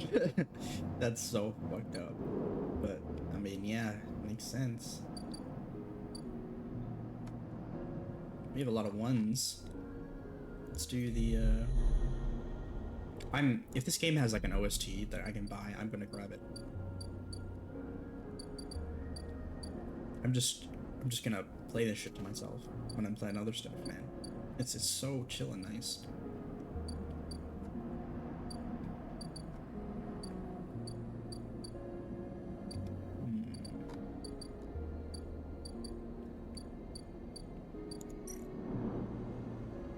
Yeah, alright. I guess Sabine wants us to go to the thing to talk to them.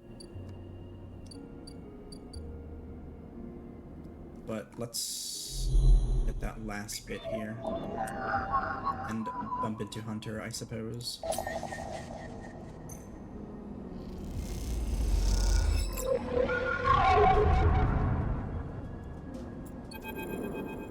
Yep, they're back. A glimmer in the dark catches your eye as the orb of Hunter's head appears in the distance. It is looking for you. You slip down into the ghostly structures of the eye, a feeling like passing through a cloud as their data structures deform and reform around you.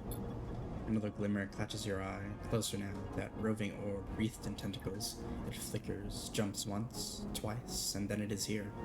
Hunter is here. Entity, submit to inquiry.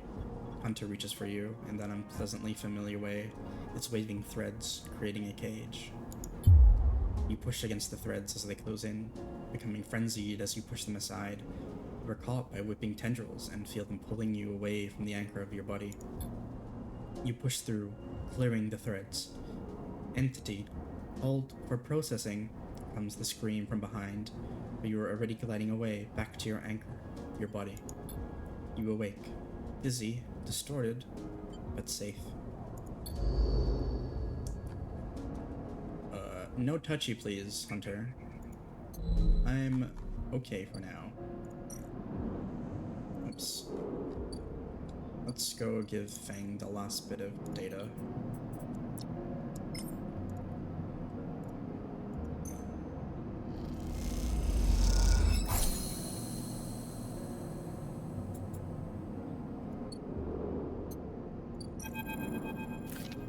As you enter the bay, Feng is nowhere to be seen. The bank's observers and machines link out of the dark into staccato rhythms, unseeing eyes of the station's digital ghosts. Shitheads! Feng's voice echoes from behind a stack, followed by the hammer of a fist in a metal casing. These snaky shitheads. Who's snaky? Sleeper! Feng's smiling head pops out from behind a stack. Just the emulated consciousness I have been eager to see. Come back here. You pick your way between the throwing stacks, trying not to trip on the loose bundles of cables that blanket the dark floor. Feng is sat in front of a set of monitors mounted on a stack. Tell me, Sleeper, what do you see here? Feng waves at a monitor to his side, glowing with his pale list of information. You lean in closer, looking for the links in the data. The tables seem to be filled with personal information, names, genders, dates, ID numbers, all the markers of institutional records. People. People. Yes, but whose people? I don't know.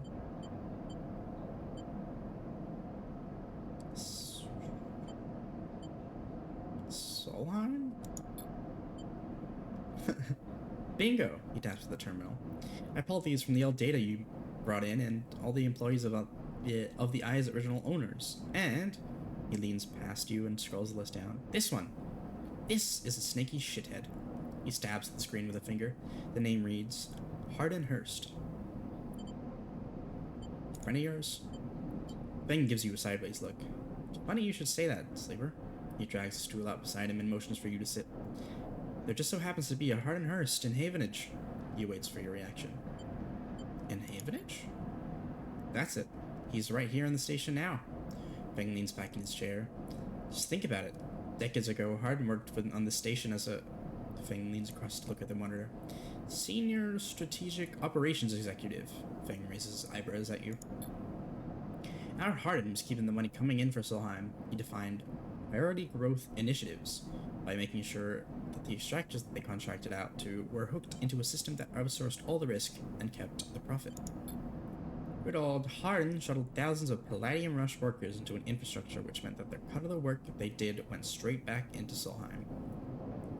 How do you know this? I grew up here, Sleeper. This is my history. I am a child of the collapse. Feng turns back to his screen, staring hard at the strings of code flickering by. Before I was born, my parents were Solheim contractors. They ate in Solheim canteens, worked on Solheim ships, they breathed Solheim air, and slept in Solheim beds. Feng's voice rises as he speaks, his hands, fists on the terminal edge. And the work that they paid for that existence, the cycles of hard extraction out in the belt, Solheim took their cut. This was a company town, so to speak, and my parents were just another in the long line of freelance contractors willing to risk their lives for a shot at anything other than poverty. Disposable.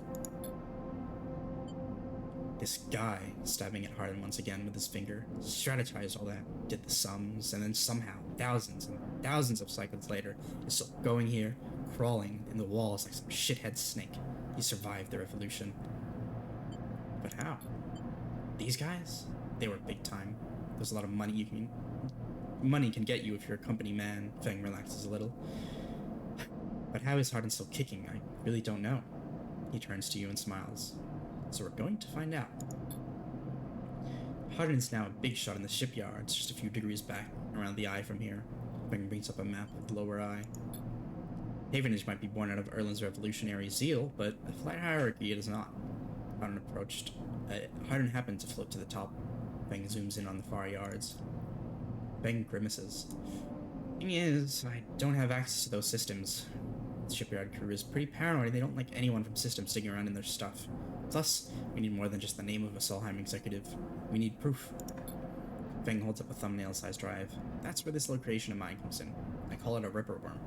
He turns to the drive between his fingers. It'll rip through any digital storage and spin out a silken thread of filtered data. This one is set on the scent of Hardin Hurst. He hands it over. Getting into the compound might be tricky. Feng puts a hand on your shoulder. But you, however, have a particular knack for it. Remote access. Feng grins. If you can extract yourself a Havenage cipher from a Havenage agent, they sometimes carry them among their data caches. You can crack open the compound's network and you slot the worm in through any open port. You never even need to go near the shipyards. So, what do you say? Up for it? Yeah. I knew it. I knew you'd be happy to catch the snake, and don't worry. Once we nail this guy, I'll start working on that tracker of yours. I haven't forgotten. Feng scratches at his chin. Anything the worm gets, it'll send back here to me. There's something wrong here, and I aim to get to the run core of it. You leave Feng digging through the data among the wires and the machines of the old station. As you walk out, you try to imagine the eye as it once was. A vast machine running smooth and strong, directed by people like Hardin. A vast Solheim-built machine into which thousands poured from the Stargate systems, looking for a new life. The hope of a better future engineered to lie in someone else's pockets. An idea you're intimately familiar with. You think of Hardin, still alive, still part of this place. Wonder if the past is ever truly past.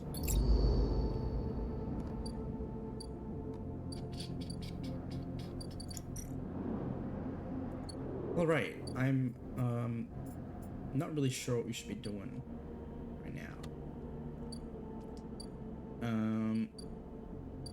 We'll definitely get some more money.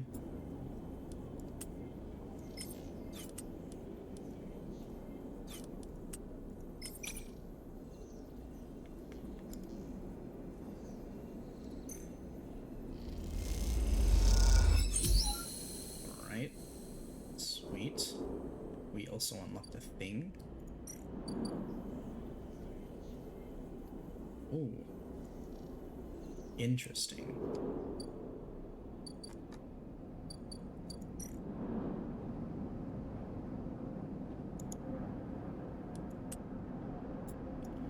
It's plus ship shape. Plus grounded. Right.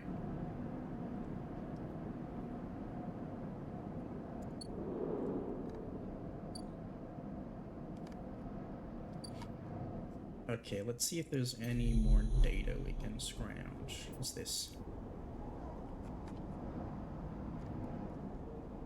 What's this gives us money to...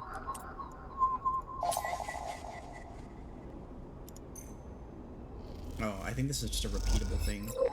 Yeah. We don't need to do that. Yeah, here. Ooh. Not quite. We have 69 again, nice.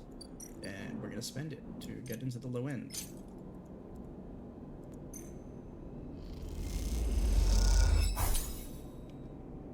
Sweet. Oh my god. Oh my god, we have... There is so much more shit this way. Oh, here. Let's go to the unit.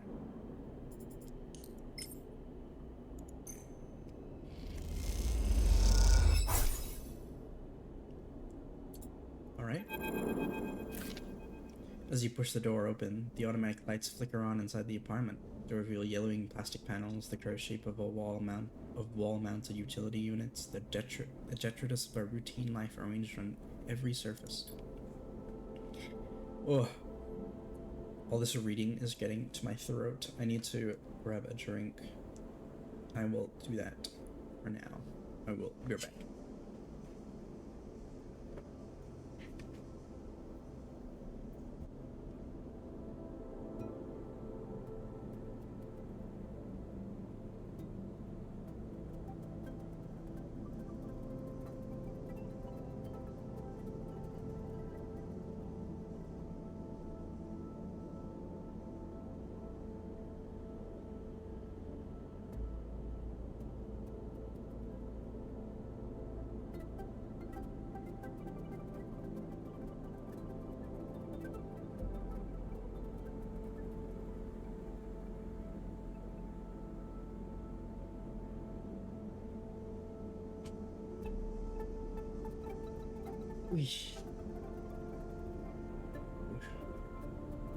Alrighty, I'm back.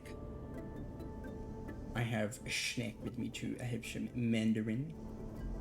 But I'm gonna take a big sippy first of my drink. Because, oh my god, my throat. My throat.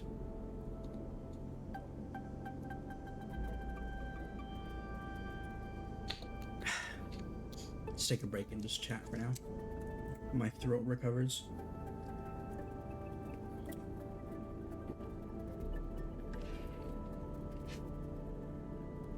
I can't stop staring at my model also sometimes whenever I'm streaming. I'm just like, oh my god, look at them.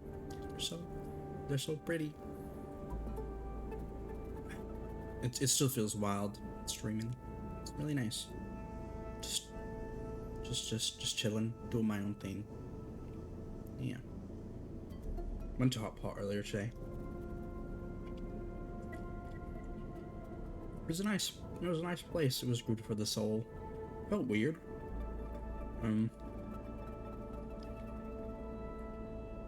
Usually when I'm at like restaurants or something, I'm like very aware of the people around me.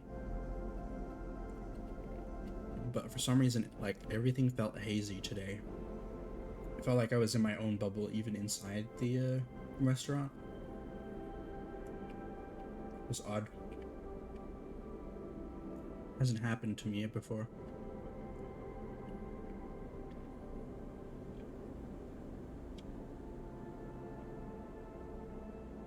Are you still there, Turnip? I'd be surprised if you are.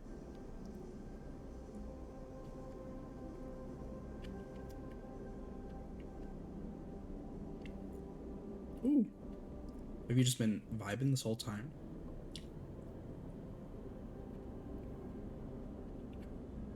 Yeah, it's good. I hope you're, I hope this is chill. It is pretty chill for me. It's a nice game. Ooh.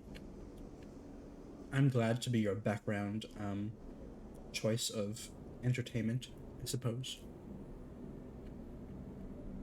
Going to culinarian in real life. Is your culinarian 100?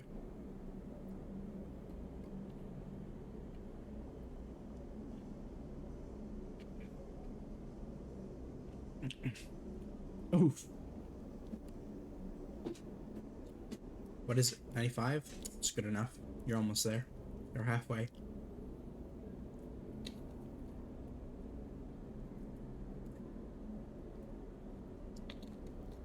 Ugh.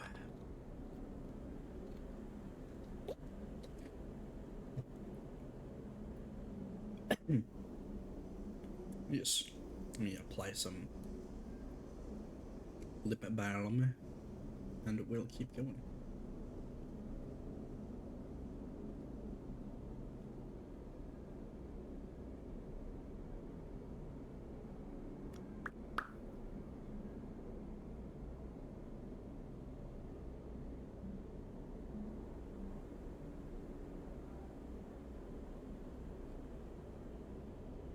What are you going to cook?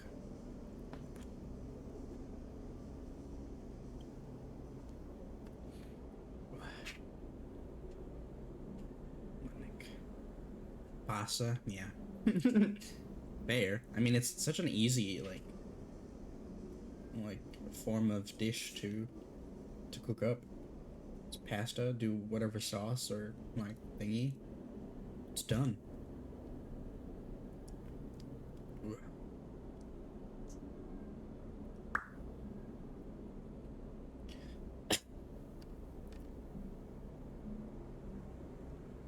Alright, let's keep going.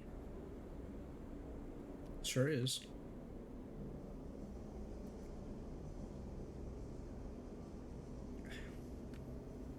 You step inside, clicking the door shut behind. The amber light of the Asian fixtures glaze. Oh god. My throat feels weird.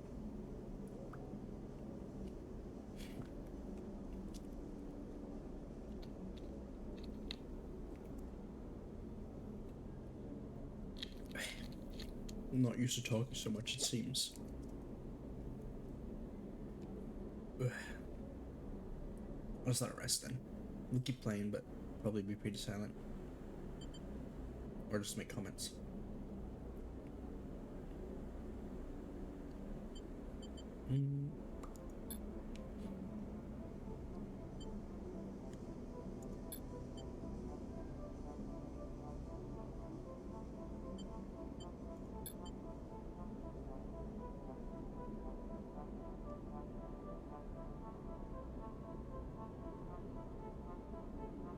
Oh.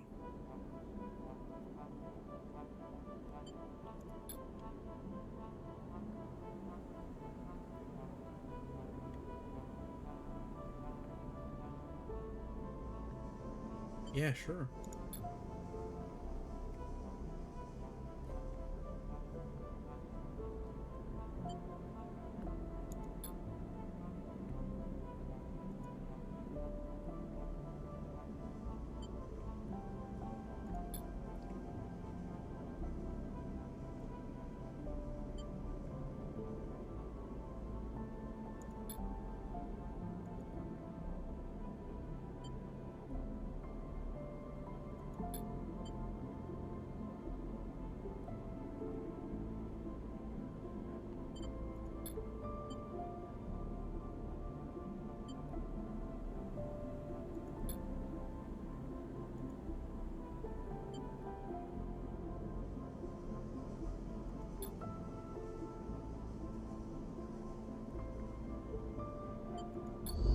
Oh boy.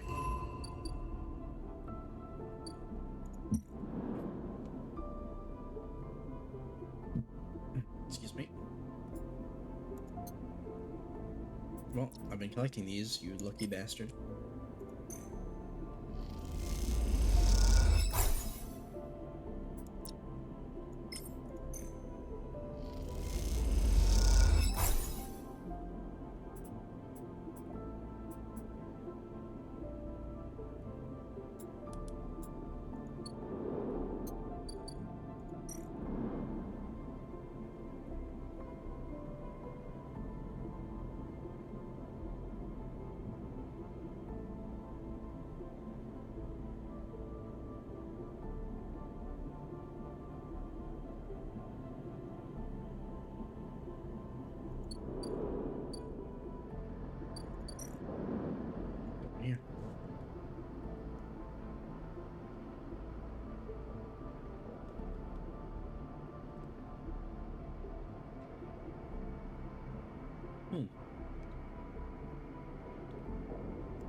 We need to go across this to get,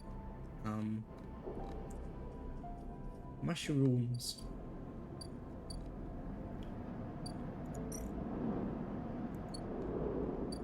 Alright.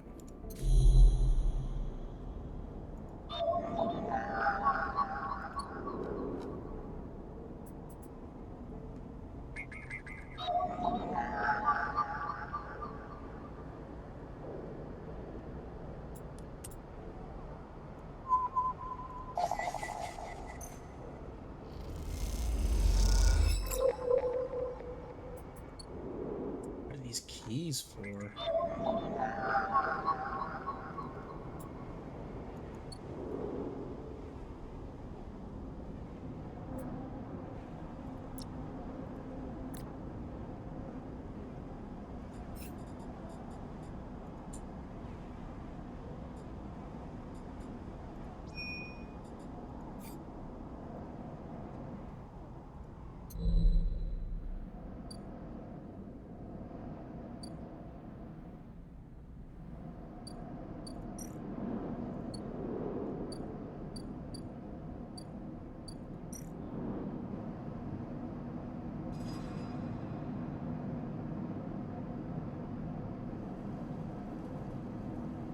Oh god.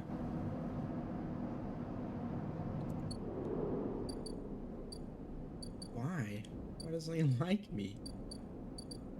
Come on, man, I helped you.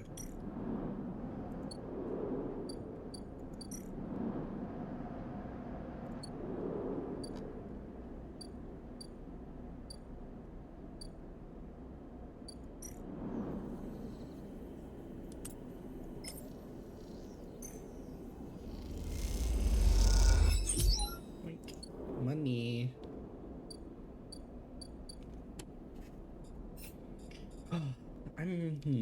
He says to do the Ripper Worm on like Havenage stuff, right? So I'm curious.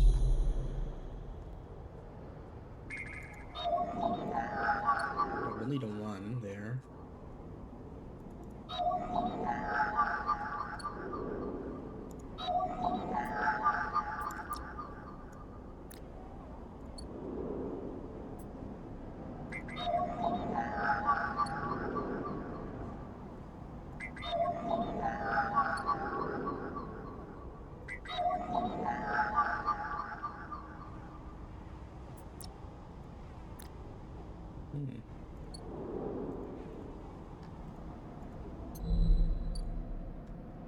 Okay, well, we sleep now. I guess. Oh shit, we didn't buy food.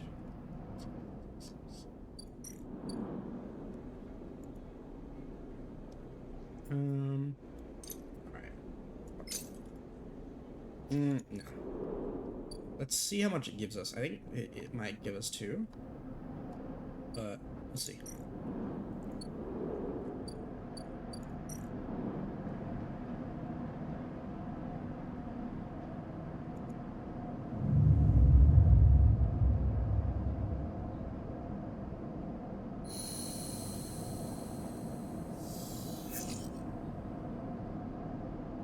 Alright.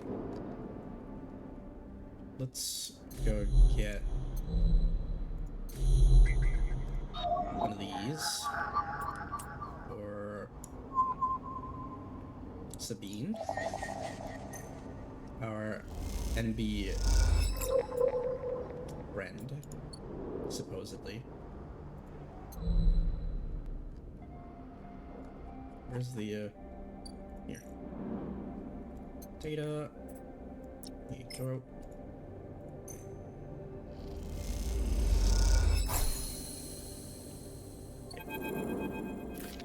Alright, I think my voice is alright now. As you turn away from the terminal, the final cache of Yetagan data uploaded, the air crackles with white noise. Sleeper? Sabine's voice, weaker than before, comes through the haze. Sabine? A sigh of relief comes through the layers of the noise. The call must be coming in from somewhere on the station. This has to be short. I don't know if Yetagan are muttering me. Their voice is hushed, distant. You try to focus on it. The data you've been bringing in from the Yetagan agents, there is something in it I don't understand. A shrill howl rattles through the signal. This data is all gleaned from their implants, records of integration with our nervous systems, performance analysis, error rates, usage data. I installed many of these implants, and I didn't enable any of this functionality. Their voice dips under the level of the noise like a swimmer slipping beneath the water. You listen to the waves for a few seconds before Sabine reemerges. It has to be somehow baked into their wetware's interface, and that's not all. The systems compiling this data are connected to some kind of transmission protocol. It's being broadcasted. Wait, why? Every Yatagan enforcer is equipped with black market implants, retinal enhancements, adrenaline boosters, pain suppressors. These implants are gathering data on themselves, on the enforcers' bodies, on their performance. Why? I can't tell. But I can promise you, these foot soldiers have no idea this is going on. The background tone switches, dropping into a grainy rumble. If they knew, I don't imagine they would have been happy with the situation. Yatagan could have a mutiny on their hands. You lean towards the terminal, straining to listen to Sabine's faint voice. I need a few cycles to pull this all together, but this might be the information I need to pressure Yannick into releasing my debt. Yannick? He is one of the heads of Yatagan. They pause. It is better you don't know him. Keep it that way. Suddenly, a banging echoes through the call. Sabine's voice is suddenly whispered, panicked. I have to go. Come back in 4 cycles. Then the sharp crack of a disconnect, and silence fills the apartment. You step back from the terminal. What does Yatagan have to gain from honoring its own members? You try to recall what you know about the gang, but you have little to go on. You think of Toshiro.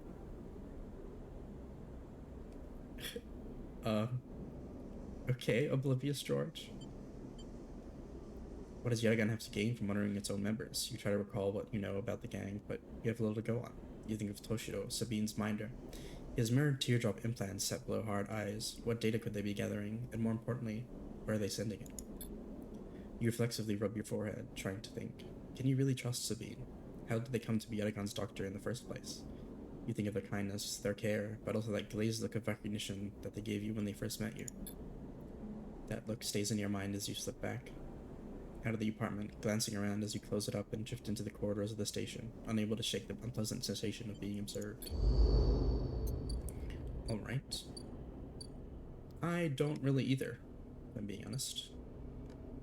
But they seem interesting.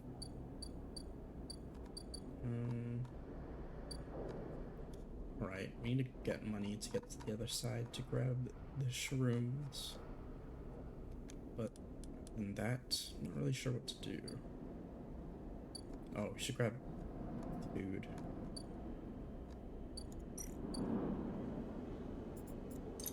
Don't have much. I think we need to spend a bit grabbing money. Yeah, it is too, like I thought.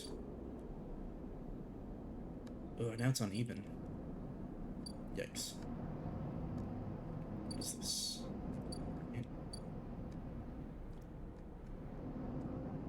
Let's swap the day over. Grab some money, potentially, for these. I'm not really sure how to help Fang with the Ripper Worm, though.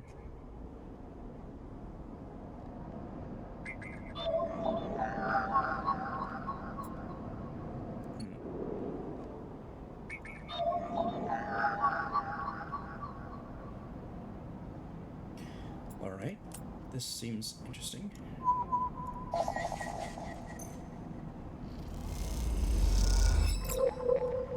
Oh. What are these keys used for? So many.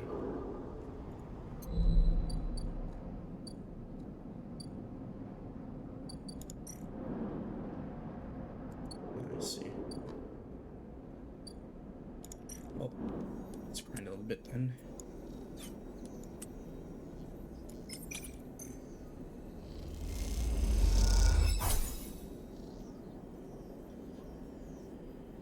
And another.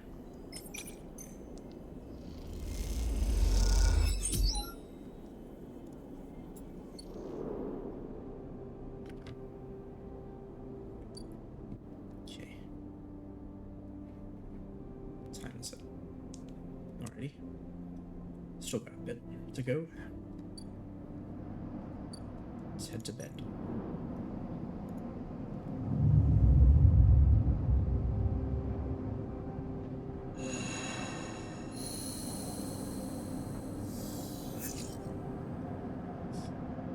I reckon once we get under half, probably it'll be good to stab ourselves with the stabilizer. Oh god, we actually need to save for that as well after again. What is this? Ooh.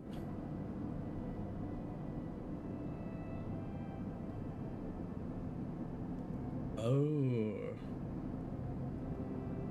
260 each. Oh my goodness. I need to find a better way to get money in this.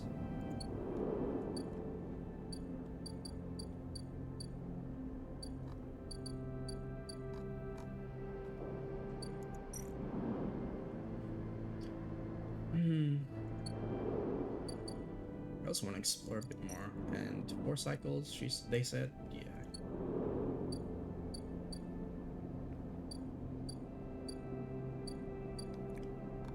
Well,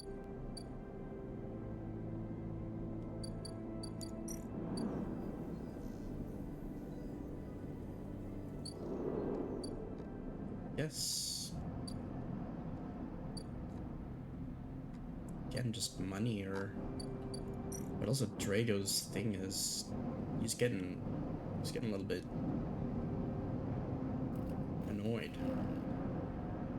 So let's get some yard clearance, I suppose, and cryo.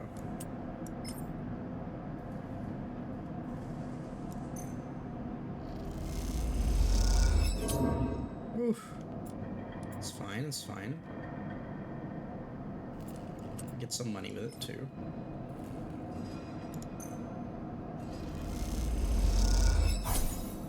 Alright.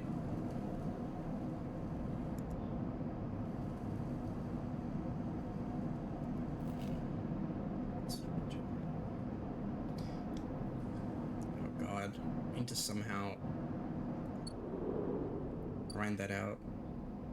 And I'm being oh goodness, in 2 cycles, whatever it comes will happen. I still don't understand what I'm supposed to do with the Ripper Worm.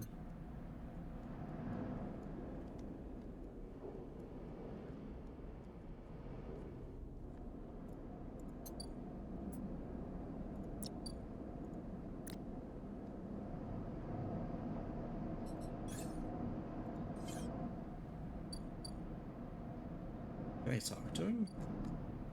Doesn't seem like it. Okay.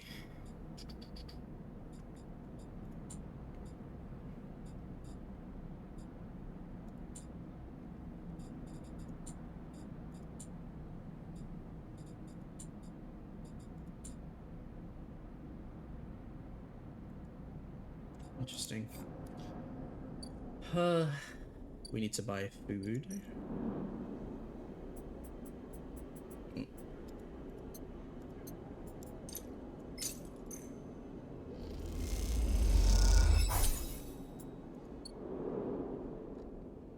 And again, try to figure out what this Ripper Worm stuff is.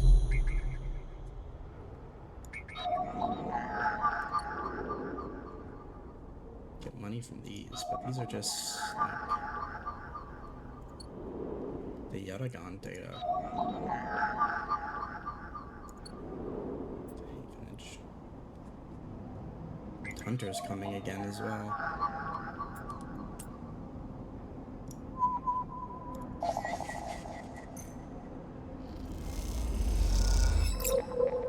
Ooh, a cipher. Thank God. That's what we need from here.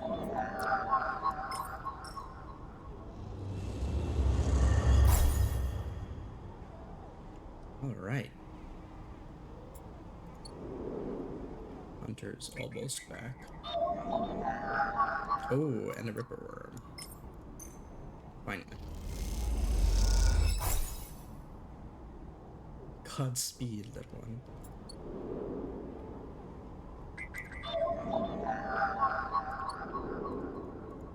Alright. Guess that's what we need. And we've got one more dice, so we might as well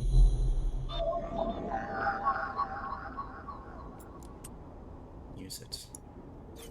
Let's get more money. Let's try and get more money at least. I feel like... Here. Oh, damn. Oh, no. Whatever's gonna... It's not gonna be in time because it's 3 cycles. Yikes.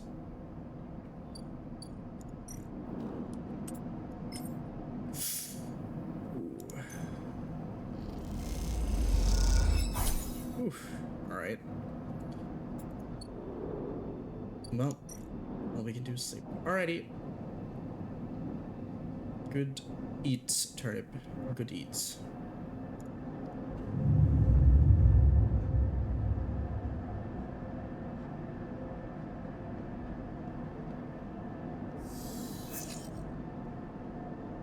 Alright.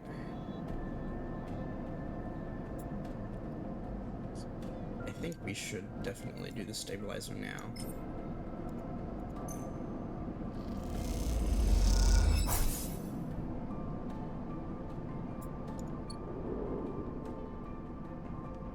Definitely need some food as well. What is this? Right.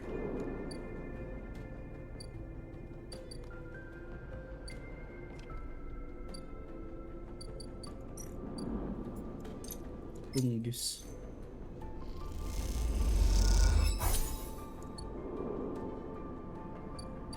We'll have a lot of dice to work with from now on for a while.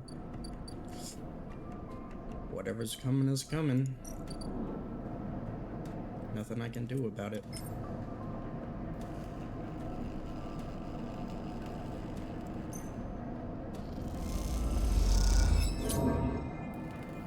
It's fine.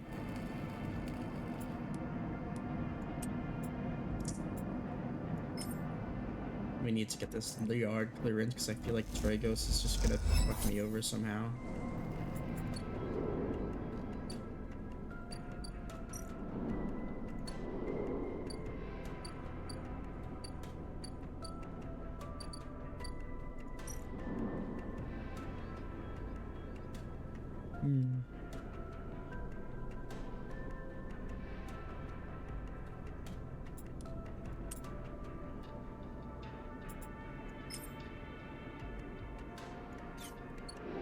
I feel like we should definitely just get some goals.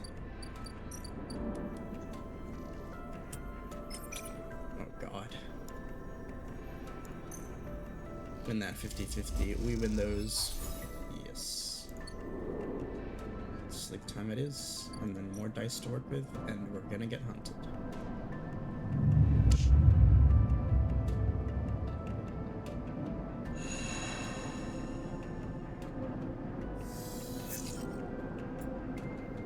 Quite a few good dice. Oh god. It's a bounty hunter.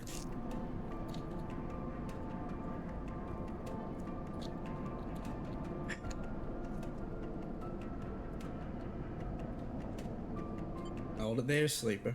Comes a voice from behind you. Don't you run. Good, good. And pets your coat down. You know your master's voice. Ethan spins you around. He's wearing a wide smirk and a slick jacket, and you immediately know he's terrible news. You get all the way out here, and then stayed put. He laughs a cruel laugh. A sleeper thing. You're my first. You barely hear him. You've noticed the handgun he has leveled at your chest, and it's hard to take your eyes off him. He reaches down with his other hand and slips some kind of ring out from a belt loop without taking his eyes off you. Making it to the eye, though, that's pretty good. This place isn't so bad. Bars, markets, people. I pull most of my contracts out of asteroid caves or off of godforsaken moons. He splits the ring into 2 perfect circles. It's hard to hit civilization when there's so much space to pass through. Who are you? Just a freelancer on a contract. He reaches over to slide the rings around your wrists. Go easy. Jesus.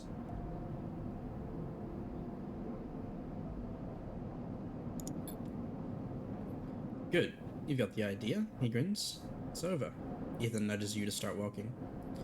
To the ship and home. He whistles. Going easy. You stumble down the corridor, your hands behind you, your mind racing. Who hired you? Your daddy's at SNR. That one you own for dinner. Ethan yawns and continues to nudge you down the corridor. Shame to come all the way out here, just head back to SNR right away. That track of yours makes this too quick. I was hoping you'd put up a bit more of a chase, you know? A run and battle through the night, bright market maybe, or a holdout in the low end. There's a few establishments I would have enjoyed checking out while I asked around. You walk in on silence for a bit longer, desperately trying to think of a ways to escape. That SNR tracker will be the death of you. Hey, I have an idea. Ethan interrupts your thoughts. How about on the way back, how about on the way back to the ship we stop for a drink? I'm buying. He laughs at his own joke. Oh no, muses Ethan. I got myself thinking. What's the rush here? Here we are in one of the most lawless joints in the surrogate systems, and we're heading for the exit. He pauses, and you trudge on in silence. Okay, here's the idea, starts Ethan. You and me, we make a little agreement. Here are the terms. He turns you to face him. You run, or leave, or try to abandon the eye, I shoot you. You plot or scheme, you try to kill me, I shoot you. But, he smiles, you come meet me in an establishment of my choice, every few cycles, and you pay my tab, I don't shoot you. He pauses. You don't pay my tab, he rattles his handgun. Get the idea? Get it. Okay then. Sounds to me like a deal. He stretches. You know, I really thought I was going to have to kill you, but this is so much better. He clicks something in his belt, and the ring's released from your wrists. I'm gonna see if I can find my old stool at the compressor club. Come see me there. He aims the handgun at you, squinting down the sight. Let me just remind you that the body of yours is one big tracker, so don't even think about leaving the eye. I'll know. Ethan turns and strides off down the corridor, slipping his handgun away. The mix of relief and terror you feel is overwhelming. What are you going to do?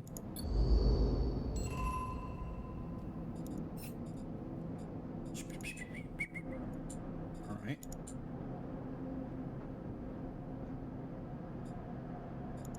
Oh god. Fucker. I need so much money. But I can't. One more day. One more cycle.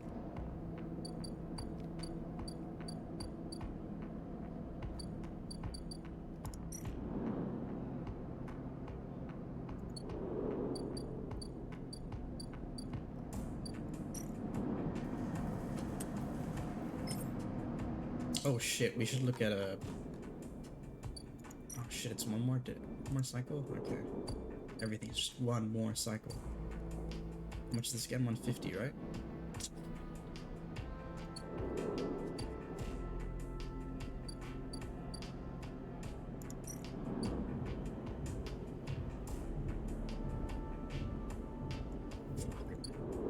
Asshole.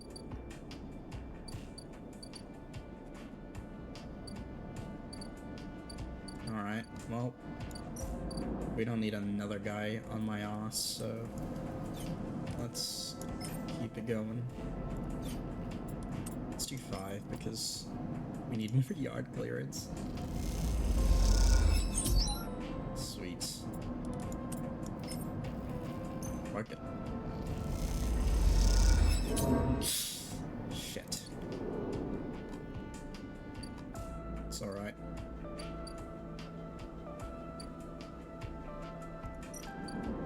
We go by from my fella Emphas.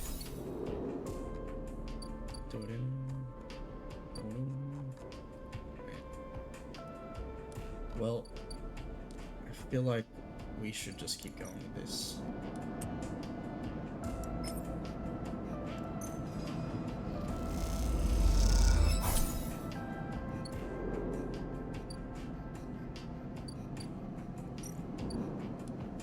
So what does this do?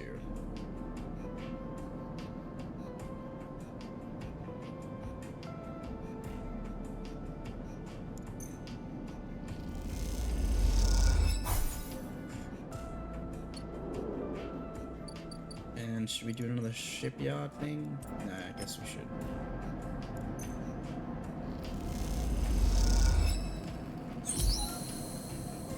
Alright. Seems to be fine. The final pieces of the Winter Light sit in neat piles, waiting for the collection shuttle from Havenage. Dragos has managed to sell the remaining pieces to the shipyards, a fact that's hard to forget as he's been telling you about it for the past 2 cycles, and all that remains is for Havenage to come collect. You look around at the yard, transformed from when you first arrived. The mostly repaired drones flit back and forth, no longer buzzing unevenly or lost in dark corners, and the scrap is sectioned, sorted, the system that you and Dragos have put into place over the past cycles paying off. As you look, you notice the glow of pale light from the office around by the entrance. That run-down cab, a building which houses all the records and spare equipment. Dragos must be inside. And you get to your feet and walk over to find out where the shipyard collection crew will be here. Sleeper? Come in. You swing open the door and walk in. Dragos is sitting at the small metal desk. The shipyards told me they'd be here soon. They'll hand over the chits and we're set. He writes something over with a stylus on his slate, then shuts it off. Of course, we should talk about a bonus. He stands and turns to face you, his face placid. Look, I don't know when the next job is coming in, but this should tide you over for now. He opens his hand to reveal a stack of chits. What's going on here? I said, it's a bonus. Take it. Dragos presses the chits into your hand. I've done well by you, and you've returned the favor. He straightens up and clears his throat, and you realize he is prepared what he is about to say. These chits are for you to take and do what you will with them. They're for me, and they are the last I'm gonna give you. He pauses. There's no more work for a sleeper in this yard. He folds his arms. I'm sorry, but that's it. You stay in the container as long as you need, but the yard is done with you. He turns away to his terminal. What do you mean? Don't press me, sleeper. This is for your own good. The glassy apertures on Dragos' headset betray no emotion. You need to stay away from sleep. He pauses, considering his words. Trouble is going to follow you here. Trust me. Am I in danger? You expect not to be. You escaped from Essenar. Dragos suddenly grabs you by the shoulder and drags you out the office into the yard. He turns you to face a stack of pieces from the Winter Light, dissected, cut down, totally unrecognizable as a ship. You came through that, sleeper. That should have been you. Chopped and stacked. His hand trembles on your shoulder. That is what happens here. We cut down broken machines and move them on. Well, I didn't cut you down, but I'm sure as hell moving you on. Moving you on before whoever killed that ship out there comes to kill me. Kill you? Kill both of us. He shakes his head. These ships, they didn't get decommissioned. They didn't break down in the dry dock. You think they'd look like that if they did? Someone ended them. That means someone tried to end you, sleeper. And I'm done waiting for them to turn up. We've had our fun. Now it's time. He gives you a little shove. Go on. He turns and walks back to the office. That's it, he shouts, and goes aside. The sound hangs in the air and you leave with your pockets filled with clinking chits and a strangely hollow feeling in your chest. Sheesh. That's fine. We can do that in a different playthrough. We need to get them mushrooms, though.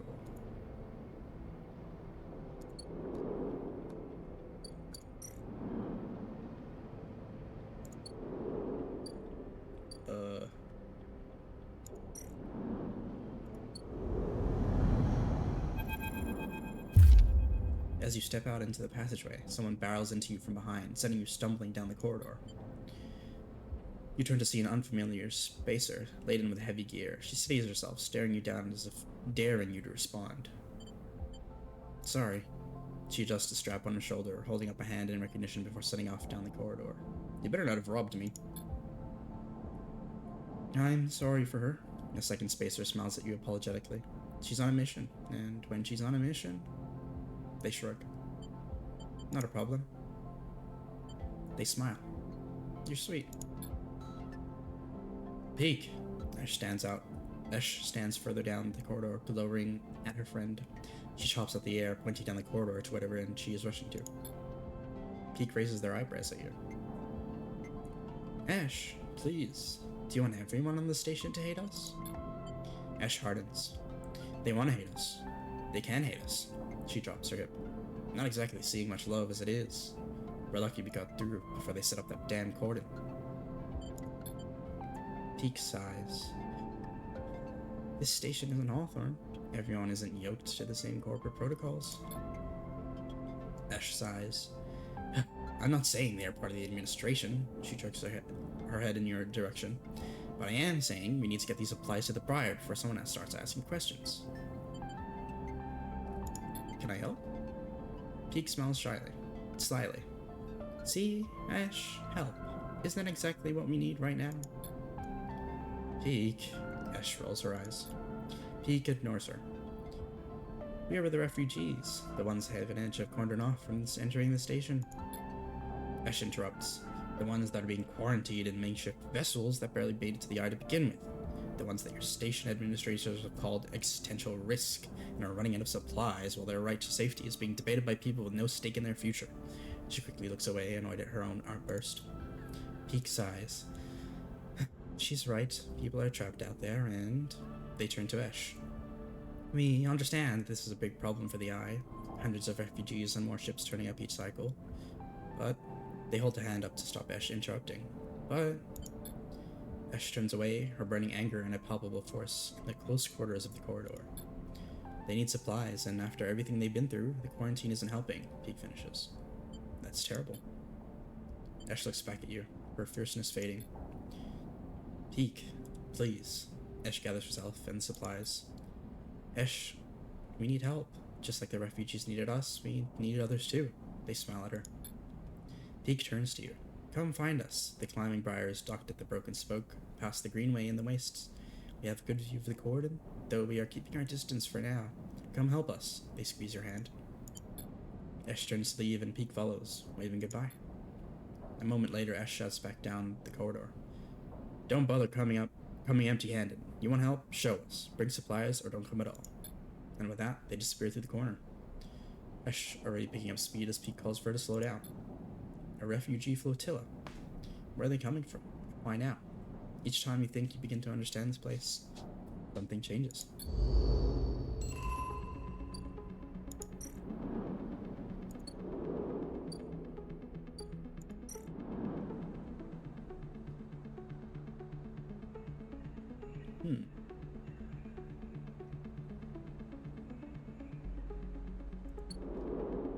Alright.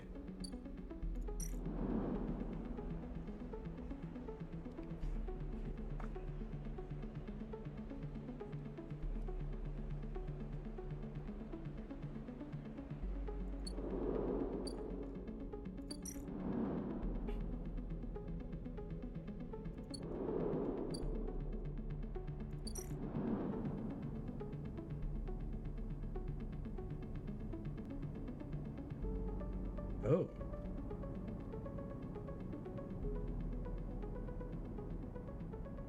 Late gameplay. You see.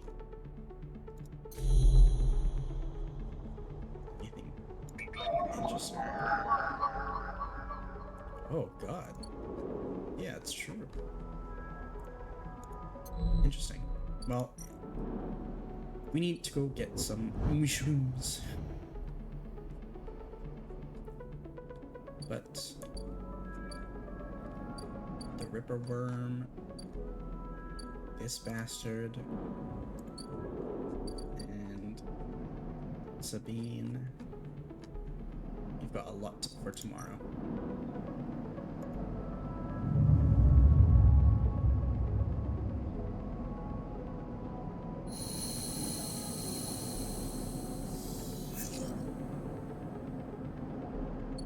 Do you forget to buy food? As you arrive, Feng comes striding towards you, taking you by surprise. Let's go, sleeper. He puts a hand on your shoulder and turns you back the way you came.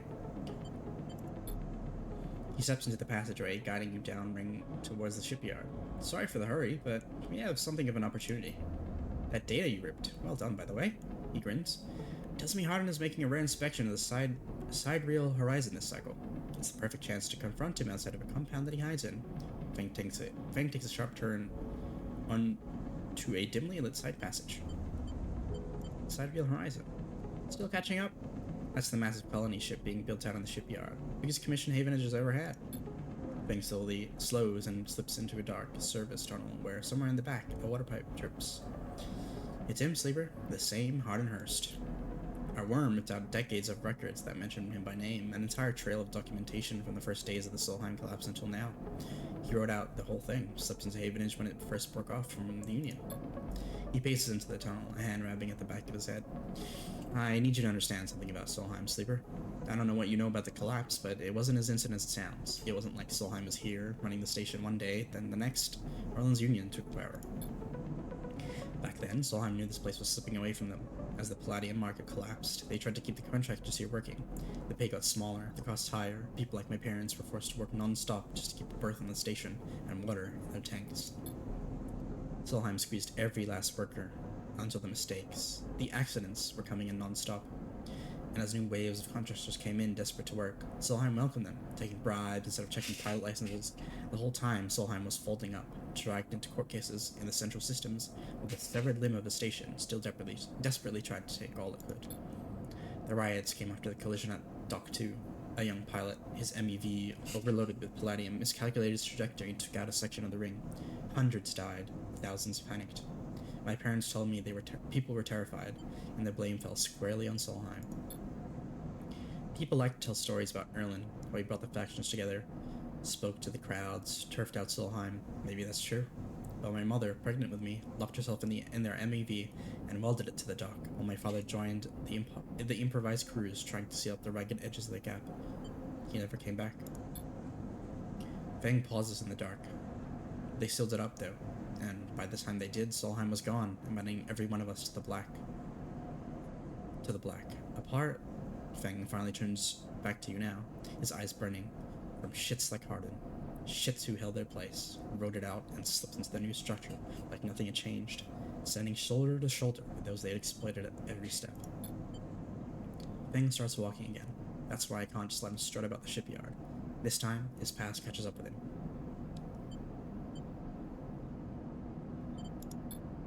Feng rejoins the main passageway, which is now wide and glass-roofed. Through the ceiling, you can see ships in mid-construction, their flanks lit by the flashes of plasma torches. The entrance to the shipyard is ahead. Let's go. Feng grins. Let's go show this shithead some consequences. He strides to the shipyard entrance and pushes through the doors. I feel like this isn't a good plan, but alright. A web of corridors lead through the complex, snatches of the construction bays always appearing through windows. Ships are suspended like whale corpses, skeletal, imposing. Feng seems to know exactly where he's going, and before long he crosses a huge dry dock, locked to one side of the sidereal horizon. A network of platforms and scaffolding cling to the ship's hull, filled with workers and equipment. The sound is stretched out by the vast space so that the welding, cutting, and sealing seems to come from everywhere at once.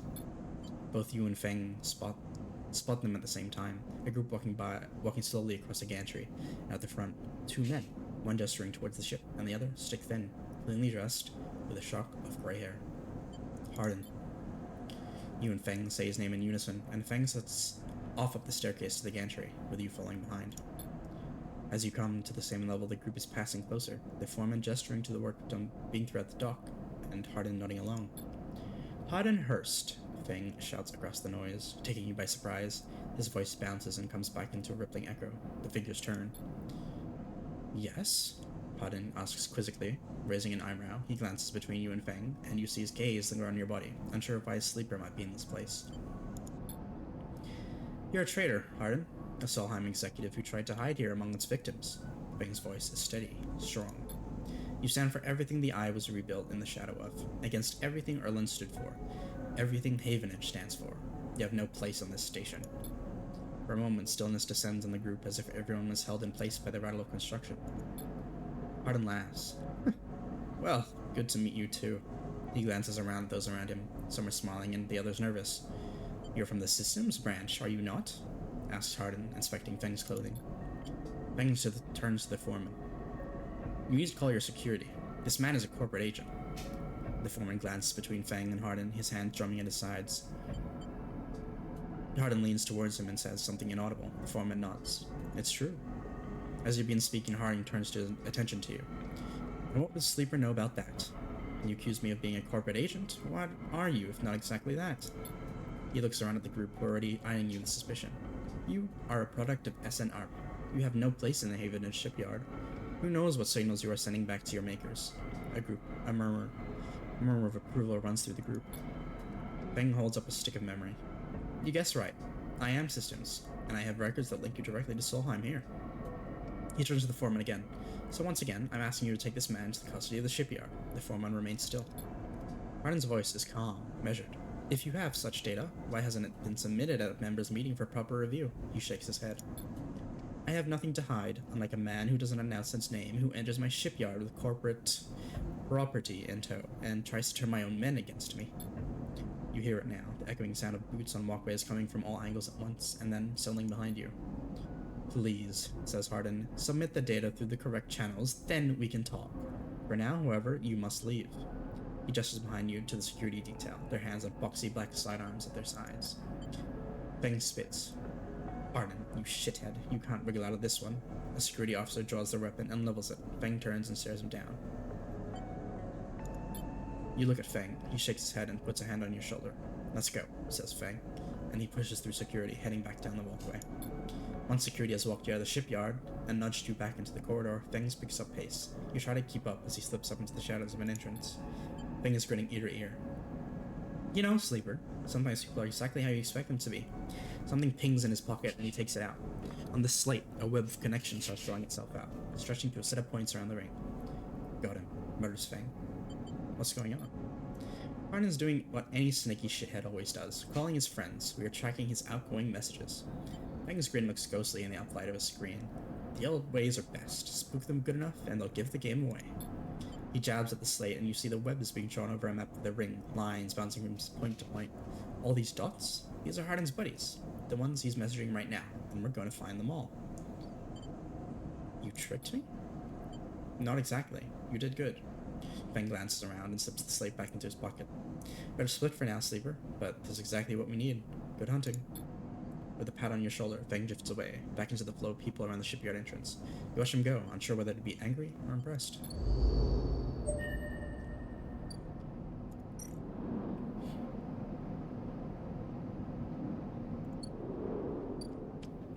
Okay.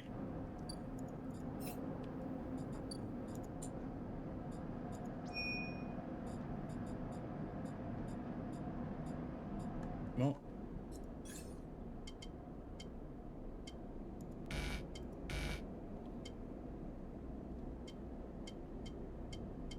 Need 2 for this, I guess.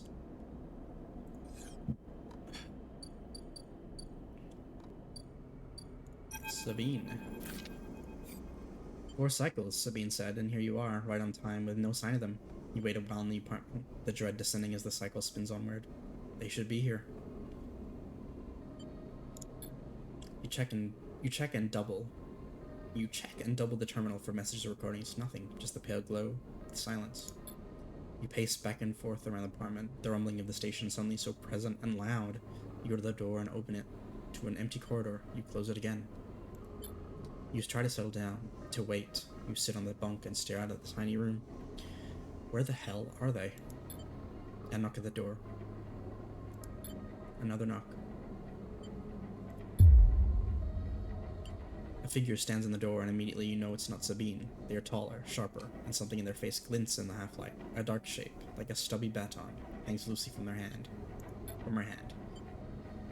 Our local Sleeper. Good to finally meet you. She steps into the apartment, glancing around with sharp eyes. What, may I ask, are you doing in here? She fixes you with a steady, unwavering stare.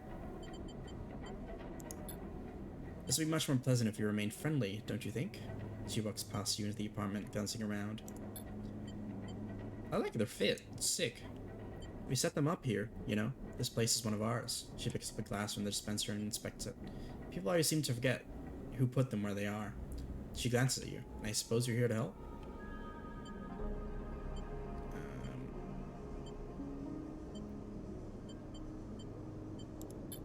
Where are they? I was hoping you'd be able to help with that. Spins the baton in her fingers by her side, her eyes not leaving yours. We have a problem, you and I. It seems our friend has disappeared, left without even saying goodbye, which means they're in a little trouble now. But it's the kind of trouble that you need help for. So I thought I'd come down here and take a look at their little hidey hole, and here you are, the help. She looks through the detritus on the side. What help? A sleeper, no less, which I have to admit is a little surprising. It's just to me that our friend hasn't been very honest with you either. What do you mean? Well, I'm sorry to report that before we got them set up here, Sabine was working for your owners. She pauses. SNR. Oh, damn. You blink hard at the news, unsure how to take it. Rabia looks away, waiting for a response. Prove it. Happily, she crosses into the next room and you follow silently. She's at the terminal and touches her baton to one of the access ports. A spark. Then, the terminal screen skips, encrypted folders emptying themselves before your eyes. In the flicker of files, you see SNR letterheads and code forms, reports laden with medical data marked with the corporate logo, like the sigil of some cult. Rabia steps away from the terminal. Look all you want.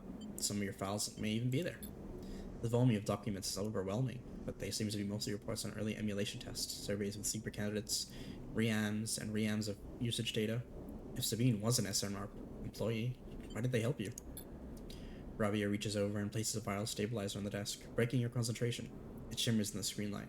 It's viscous, clear liquid, crystalline within the glass. We will, of course, keep the supply. We are more than able to dispense important medicines, even without the doctor. You hold it between your fingers, and for a tiny moment, you have the urge to crush the subject, for the power it has over you. I'll ask Toshiro to make this a little cheaper for you. He'll be running the surgery now. Rabia closes up the briefcase slab and holds it at her side. You have to retrieve our assets, of course, but I'm sure you understand. Rabia turns on her way out. There is no reason for us to be enemies, Sleeper. Come see me. I keep an office nearby. We have good work to do, you and I. Meet me there in a few cycles. She slips out silently into the corridor. You look around the apartment and feel the fear drain out of your body to reveal the tiredness beneath. Okay.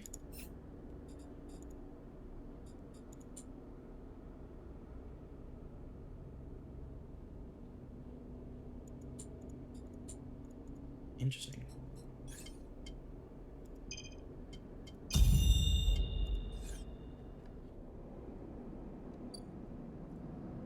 Interesting.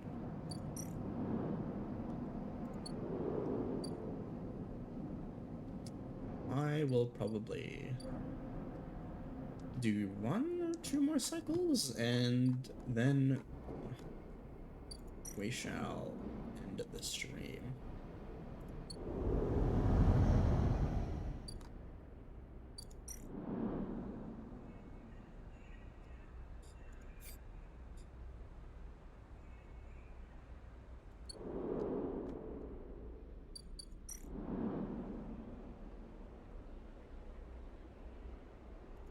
Alright, let's help these guys out, because I think this will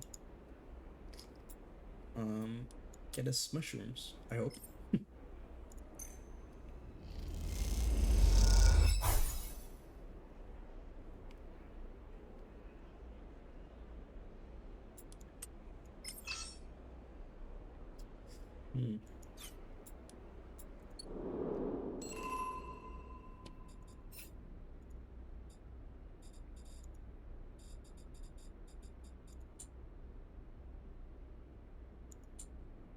Let's try this though as well.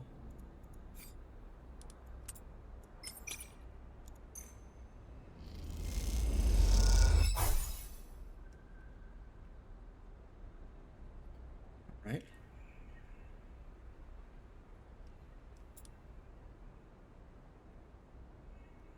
I really wonder what this will be.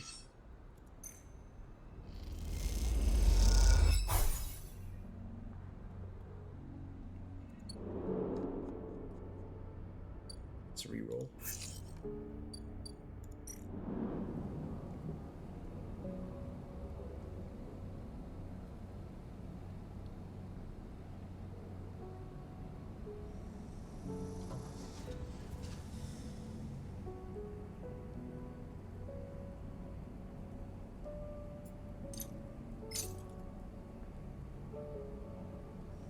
So is this like mushrooms? Oh, okay, it's just energy. Alright. It's fine by me, I suppose. Let's reroll. Oh, I guess it re-rolled into that?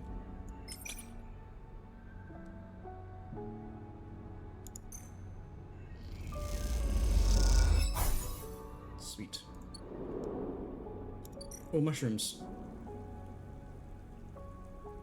Here, here, here. Nice, nice, nice. Tomorrow we'll get some mushrooms, see if we can get enough to thingy the laddie, our Empus friend.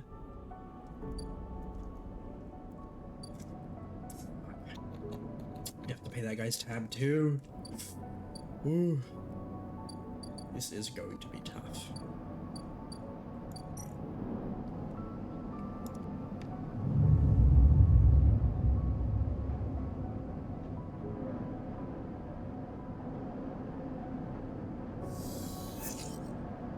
Ooh.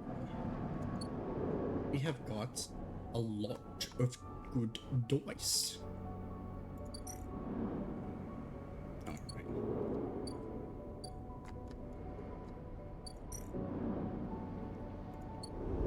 I think we should definitely save some money up as well, though.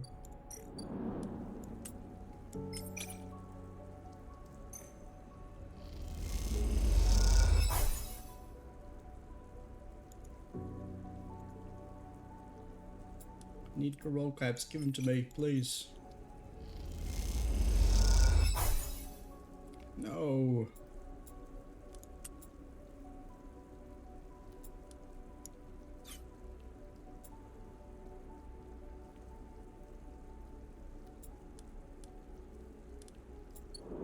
Alright. Sadly not. Let's go get some money.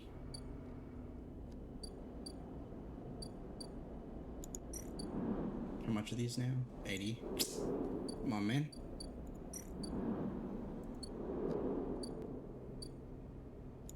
Can we get money from this?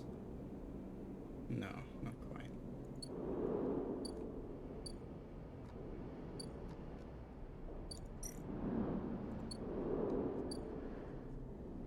Well, I guess we... what's the gambling place? It's here.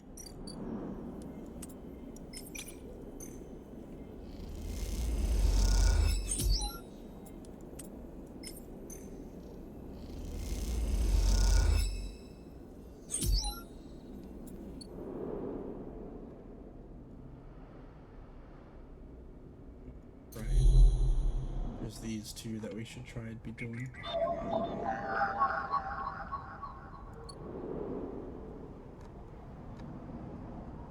Gonna get visited by Hunter as well, though.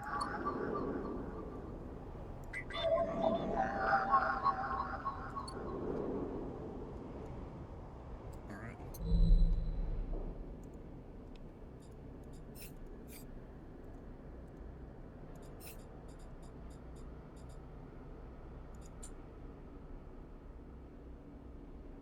Bring rations.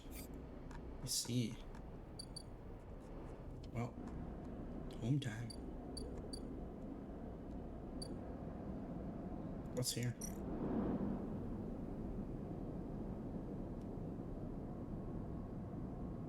Fuck it. Let's just keep one just in case.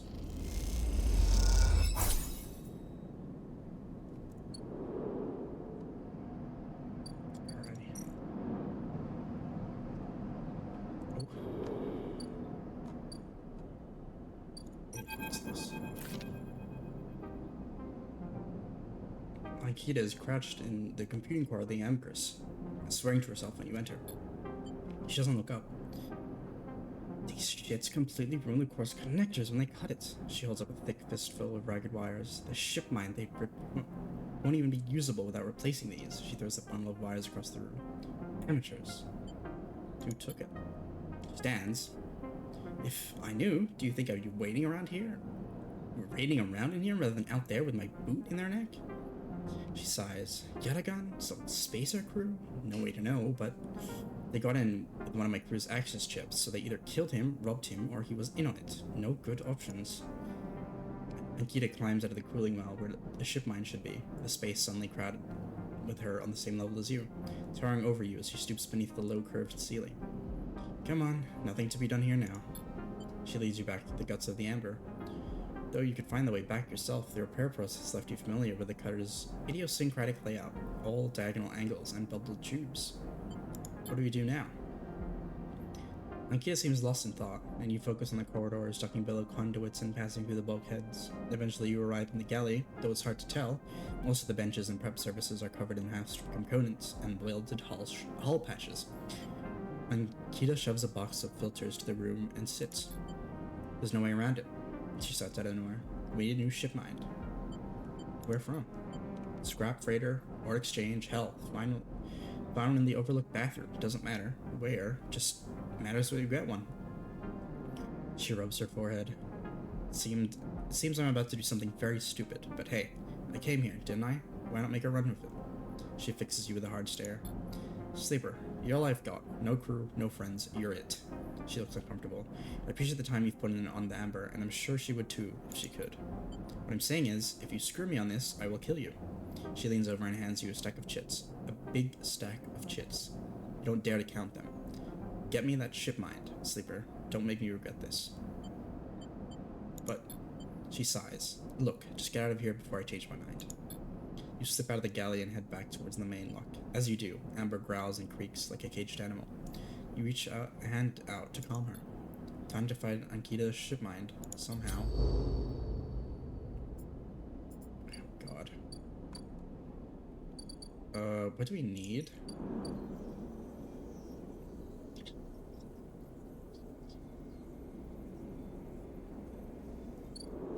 Shit.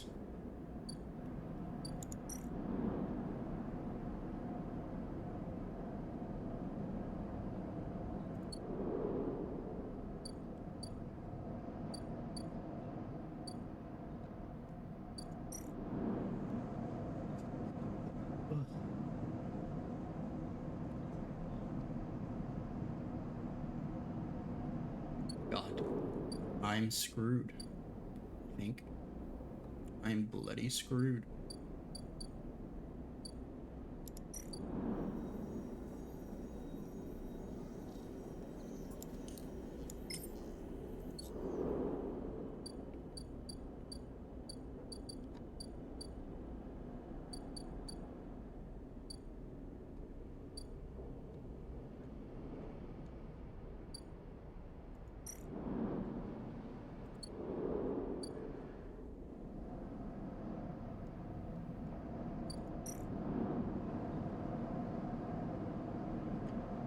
Alright. Well, we'll pick it up tomorrow, I suppose. I mean, tomorrow or Cloudpunk. This or Cloudpunk tomorrow, I suppose. Oh god, that's a really shitty array of,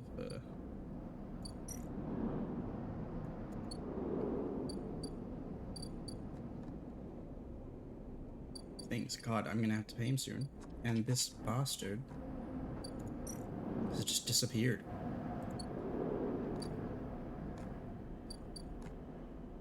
So I guess I'll need to pay him once.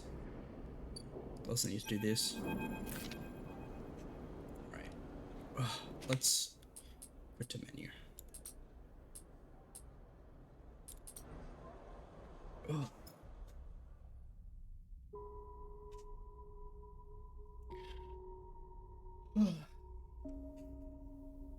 Well, I didn't expect to enjoy the game this much. Like, I knew it was gonna be reading heavy, so I thought I was just gonna sit here and talk. Well, not really talk, just sit here and comment once in a while. But I think it seemed like the kind of game where, I don't know, you should get into it. You should immerse yourself, I guess. So, I did.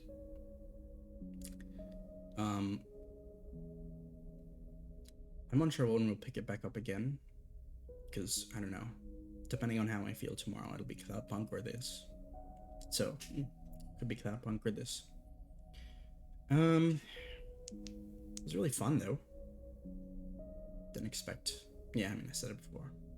But the OST is just... It's banging. The style. I'm screwed. There's so much shit I need to do. And I don't really understand. Or yeah. I mean, I think the game is, like, meant for multiple playthroughs, like it said. Like, I think. Sorry. And I'm pretty sure you're not meant to really make it. More like, I mean, I think maybe I'll get an ending of some sort for sure. Thank you for the follow, Octavia.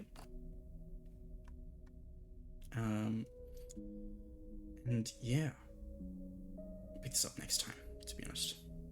Honestly, probably tomorrow. Just because I'm so tempted to search stuff up about this.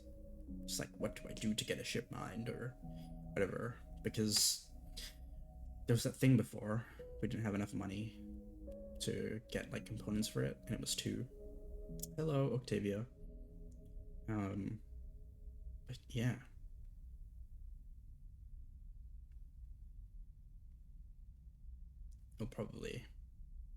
We'll figure something out next time. I'm sure of it. I'm doing good, thanks. How are you? But yeah, that was the game so far. It's been, oh my god, almost 3 hours. Wow. Didn't expect that I'd be playing that long, to be honest. I also do need to hop back on 14. Whew. It's a nice break, though. Good game stream. If I feel like reading, I suppose.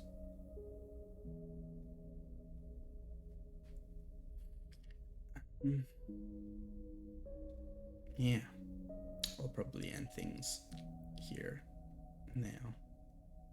I'm sorry, Octavia, that I'm ending so soon. It's just, I've been playing for a while. Yeah, if you've sat around and learned, thanks for watching, or gone through the VOD, thanks too. And we'll pick up stream next time. Thanks.